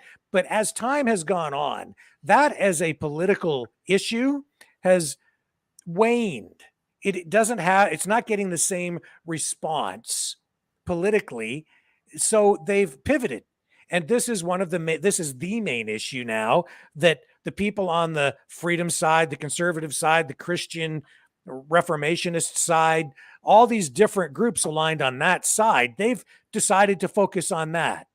Even the MAGA movement in the States, you hear them all talking about this particular issue. And that's why you see the conservative news channels focusing on this issue. They've decided that this is an issue that they can score points with. So on the other side, you've got the government and the neoliberal, I would call them almost fascists, but I think that's kind of what we have. But it's the neoliberal woke group. It's Biden, it's Trudeau, it's Jagmeet Singh, it's the NDP, it's the Liberal Party, it's all those people on that side. And they've looked at this and they've said, well, we've done our polling and let's just poke them in the eye. Let's take this issue. We'll embrace the community because we're all, our rhetoric is all about diversity and wokeism, and that they're one of the groups, subgroups that we've tried to bring under our umbrella. So let's fund this stuff. And that's what they're doing. They're funding these drag queen story time things. They're subsidizing pride parades. And they're pushing it as far as they can. And I honestly, from all that I'm seeing, they're doing it on purpose to just accelerate the anger on the other side. They're poking their political opponents, and the people are just buying into it because they're being fed the narrative on both sides through media, social media constantly. And now it's ramped up into protests. And the more people talk about it, the more we get, and they become more and more enraged by it. And it is a hot button issue. And so this is why. So they're both playing politics. It's the politics that is resulting in the conflicts on the street. It's the politics behind it all. Brian's here trying to just share his personal story. And that's what Leo said. That's what I've said when it comes to the pride community or the gay community, the trans community. They've all lost ground as a result of this. The government funding these things did no favors for the people in those communities. It's to have the absolute opposite effect, because they damn well knew that it was going to have a severe backlash like this. They're counting on it. More than that, they're laying a trap, because they've set up all the hate speech laws. They've got the censorship laws. They've got all the tools in place to criminalize the protests coming in, so they can arrest people, charge people, throw them in jail, and go after their political opponents using this very issue. And everybody around it is just being used as a pawn, in my estimation. So it doesn't really matter. Like, it doesn't matter where you fall on the issue. That's the politics behind it. And I really believe strongly that that's exactly what is happening. And I'm pointing to absolute empirical evidence, tangible things that you can point to and say, you see, that's what the government's doing there. That's what this group's doing over here. This is the result. And it is conflict on the street, conflict outside school boards, conflict, anger, frustration, friction. And I'm thinking probably soon violence. And I'm very concerned about it. And I hope it doesn't come to that. But it's very clear to me that that is where we are going. Does that help you? No. Doesn't help you understand? No. Well, I don't know what else I can tell you. That's what's happening. That's why you're seeing the escalation. It's all manufactured. There's no violence that's going to come from the opposition. From the true opposition, there's no violence. Steve, there's going to be violence. It's almost to that point now. You can see it. You can see it on the streets and the videos. Not from me, and not from like-minded people. I'm telling you, it's coming from both sides. People are gonna end up fighting. You're gonna have fist fights. God. I'm pretty sure. And I just played you a video of kids from the Muslim community now stomping on pride flags. That's anger. Not. What's that? I'm not going to be involved in that. Well, I'm not saying it's you. I'm just telling you that that's what's coming. That's already happening. It happened yesterday. That's what's manufactured. But that's not manufactured by us, Rick. It's not manufactured by me. It's not manufactured by you. And it's not manufactured by you, Brian. Certainly not manufactured by the three of us. But, there are people out there playing politics on all sides of this. And they're, some people are trying to disrupt. They're all trying to disrupt things, including the government. So take it for what it's worth. People may not see it my way. They may disagree. Maybe you all think that this is just something that's happening just spontaneously, organically, all on its own, mysteriously. Just suddenly this issue just seemed to pop up out of nowhere after a few decades of people just kind of living their own lives and not really paying a whole lot of attention to this issue. Now suddenly it's in the news every single day. How could that possibly happen? Is that just something natural? What was it that sparked that? Well, I just told you why.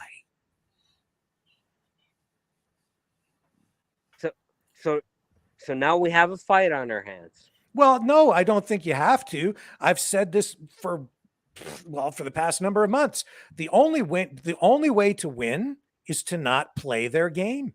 So you disengage. You shut the channel, turn it off. Yeah, I mean, largely, I don't think you engage in this manner. I think people need to get smarter about it. If there's a political issue or a political element to this, then you attack it politically. But I'm seeing stuff on the street that is very disturbing. I understand why Brian is scared. I understand why you are scared. That is exactly what some of these people who are stirring things up from behind the scenes, honestly, that's exactly what they want. And they want everybody fighting. And now what's happened? You guys are on the show telling each other to F off. And I mean, that's not cool either. That's not very respectful, but there's laws. You know, there's laws involved now, Rick. It's like we don't even own our own kids anymore. Oh, I know. I understand. I agree with you. I'm just saying that I just don't think that, you know, running into the middle of a group of protesters, you know, having a counter protester, or, you know what I'm saying? It's like, if you see a group of people protesting that you don't agree with, I don't think it's necessarily productive to have somebody from your side run into that group and jump into the middle and provoke them. It doesn't help. Friday's protest in Ottawa, that was extremely forward thinking, and it was productive. I didn't see it. I don't know what happened there. I don't know what happened in Ottawa. It was productive. I have no idea what went on. I didn't Brian, see it. You see it? No, I didn't. Maybe take some time, check it out, and maybe we'll talk again about it. But Yeah, for I'll take it. I'm still afraid of the transgender movement. Mm-hmm. And I'm still looking for a way to be calmed down about it. And like, does any of you two or anybody in the chat have any answers in order to calm my senses as to how evil I feel this transgender movement is? Smoke some pot. That'll calm your nerves.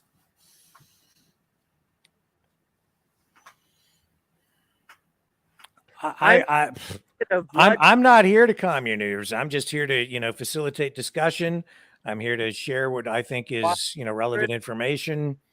I agree with much of what you are concerned about, Steve, and I'm certainly concerned about it on the political side. I think they've taken it way too far. I think the symbolism even behind what they're doing with the pride flag has been elevated to a point where it becomes almost like a national threat, honestly.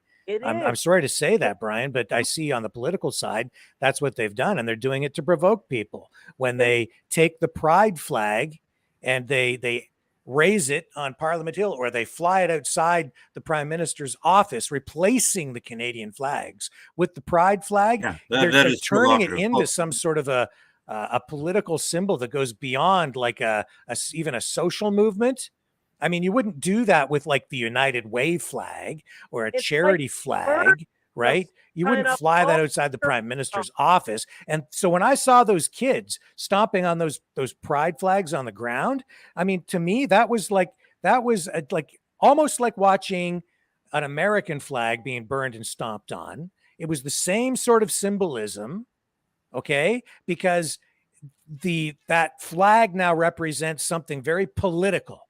It's not about personal choice. It isn't even just about freedom. In fact, it now stands for something on the political side much more coercive than that, and toxic, because it's not about freedom at all. It's about the opposite of freedom. I absolutely see that. The government is trying to push this agenda. And as Justin Trudeau said a year ago, he wants Canada and Canadians to move beyond tolerance, to the point where it's now you are supposed to not only accept it, you are expected to embrace it. And I say no. I don't think that can be the case, because you can't tell someone who is a Christian, who sees it as a sin, to embrace it because it goes against their religion. And it doesn't necessarily make them a bigot. It just makes them someone with a different point of view, a different perspective. So you have to respect that that's their point of view and tolerate that, just as I tolerate and accept you for who you are. And Steve, I accept you for who you are, what you believe. And we have to understand that we may not agree on these issues. And these are very, very divisive, very, very deep issues. but we just have to agree to disagree. What the government is doing here is they're injecting this into the schools. They're injecting it into the news cycle. They're injecting it into the political discourse. They are turning it into like a hot button political issue, and it is inflammatory, and they're doing it on purpose, and they're saying you must accept this or you are a bigot. And if you say anything against it, we'll actually throw you in jail. That's where we say no. Throw us in jail then. What are they gonna do? They're gonna throw 6 million of us in jail? Because I guarantee you there's 6 million Canadians that do not like this. And I agree with you, Steve, and Brian. I understand where you're at, and you're you're part of the family here, man. You are. But at the same time, the Prime Minister, the LGBTQ plus community, the Pride community, they need to learn a little something about tolerance. Okay, that's what they need to learn, because what's happened here. They need to understand that we do not accept this indoctrination at the age of 8 years old.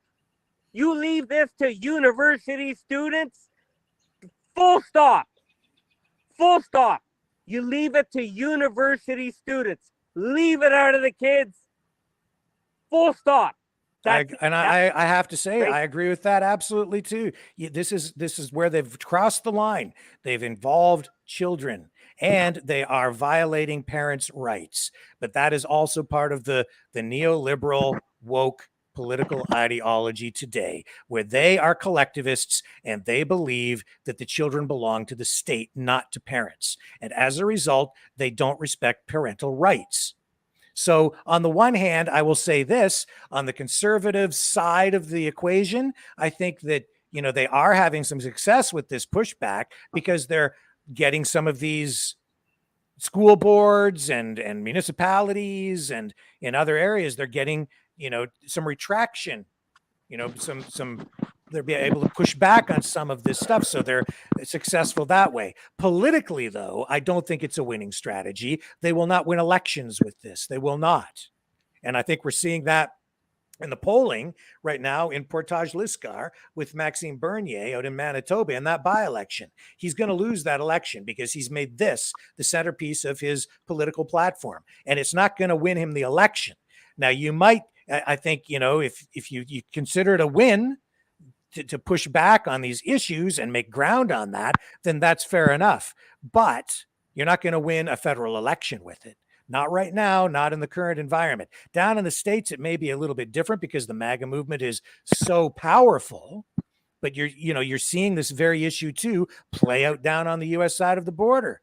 And this goes, this is Canada, USA. This is the West right now. It's a very complex political thing, but at the end of the day, the thing to remember is that we are all being manipulated and played by all of the different political players, and the people who really have the power are sitting back behind the scenes. They're not the ones out on the street fighting with each other. Like, they're not. They're letting us do that. So have at it. Do what you will. Just be aware. It's all part of the political game.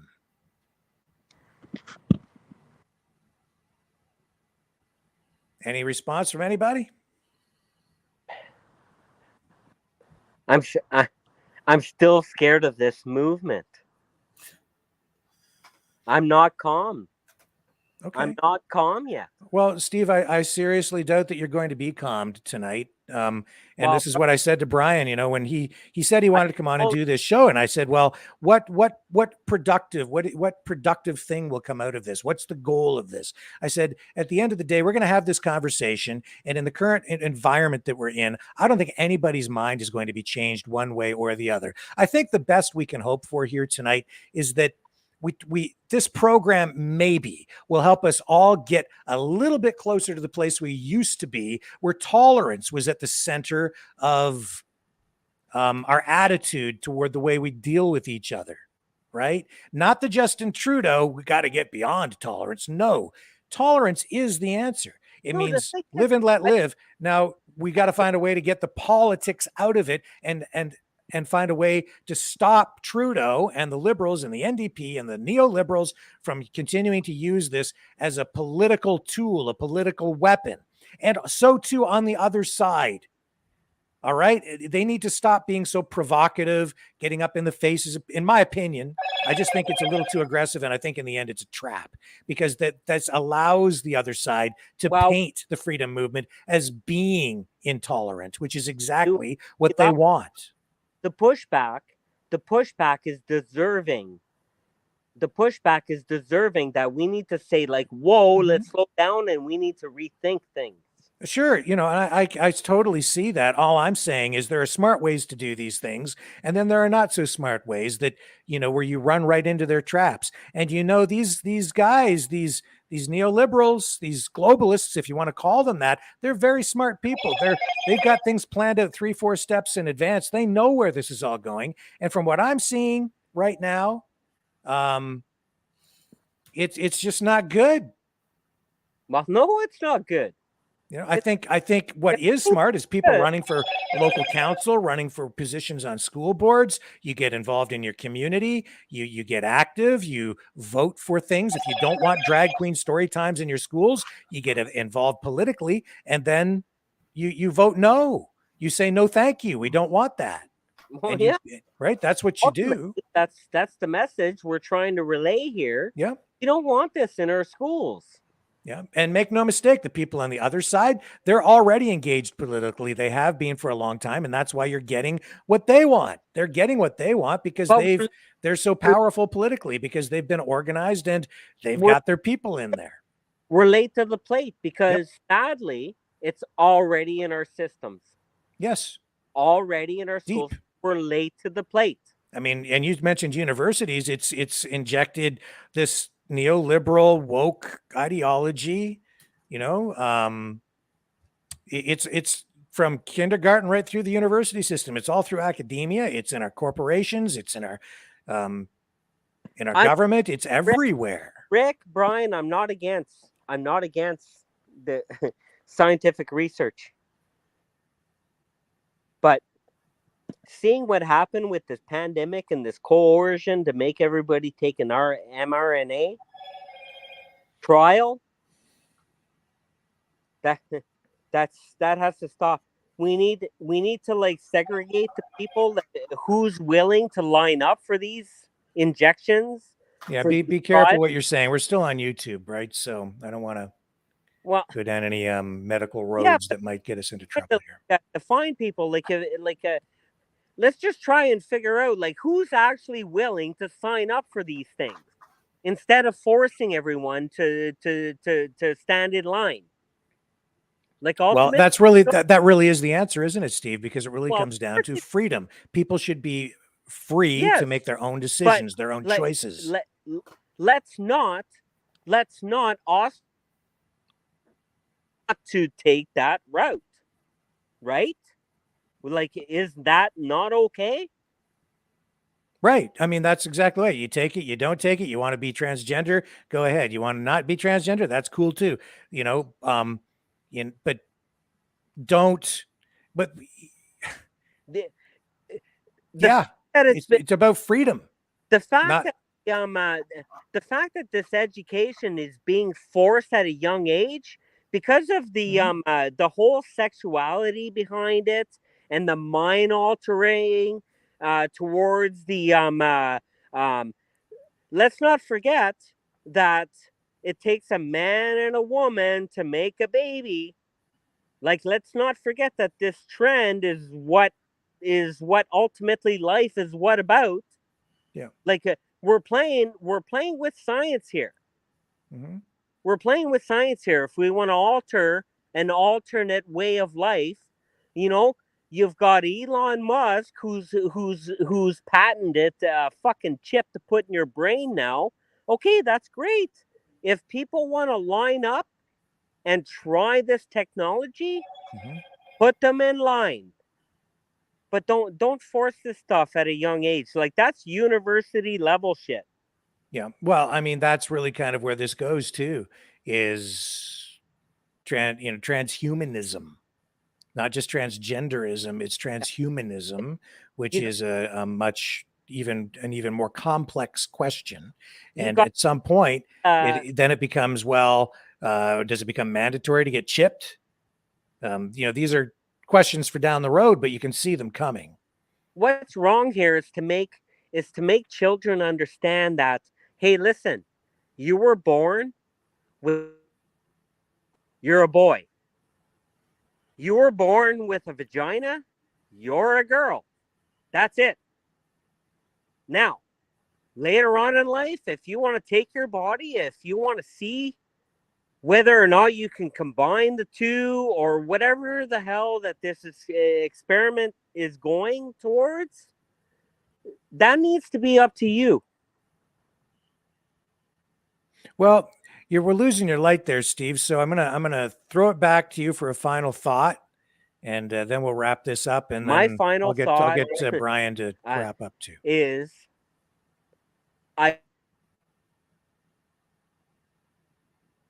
So you lost your feed there. Whether or not you Brian can start again there, Steve, because your feed froze up. My final thought is I question whether or not I was correct in bringing these questions on with Brian onto this live. Mm-hmm. I question whether Brian was the right person to ask these questions or to involve in this conversation, or should there be more people involved in this important conversation? Because it's clearly dividing our population. It's clearly dividing, and it's negative. And I'm really looking for an answer. Mm-hmm. I'm looking to resolve this dispute, and I'd love to help in any way, shape, or form. Okay. Well, I tried to answer a few of your questions. Do you have any final thoughts for me, Brian?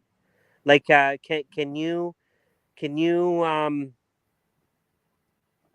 not make me afraid anymore tonight? No, I can't.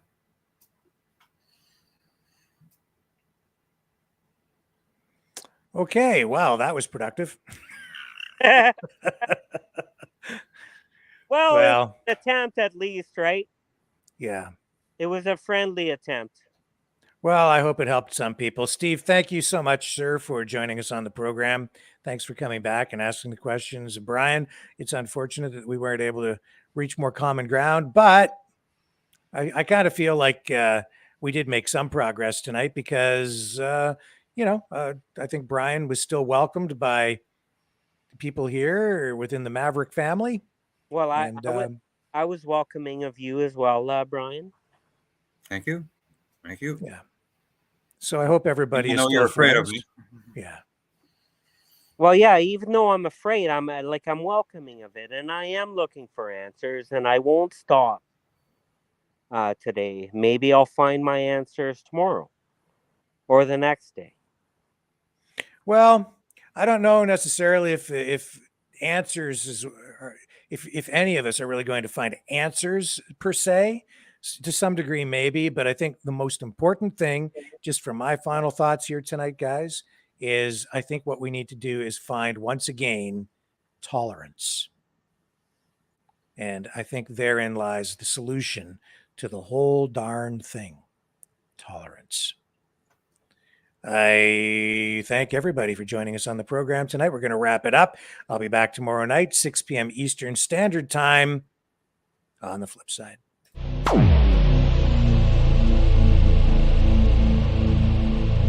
This has been a Maverick Multimedia Productions.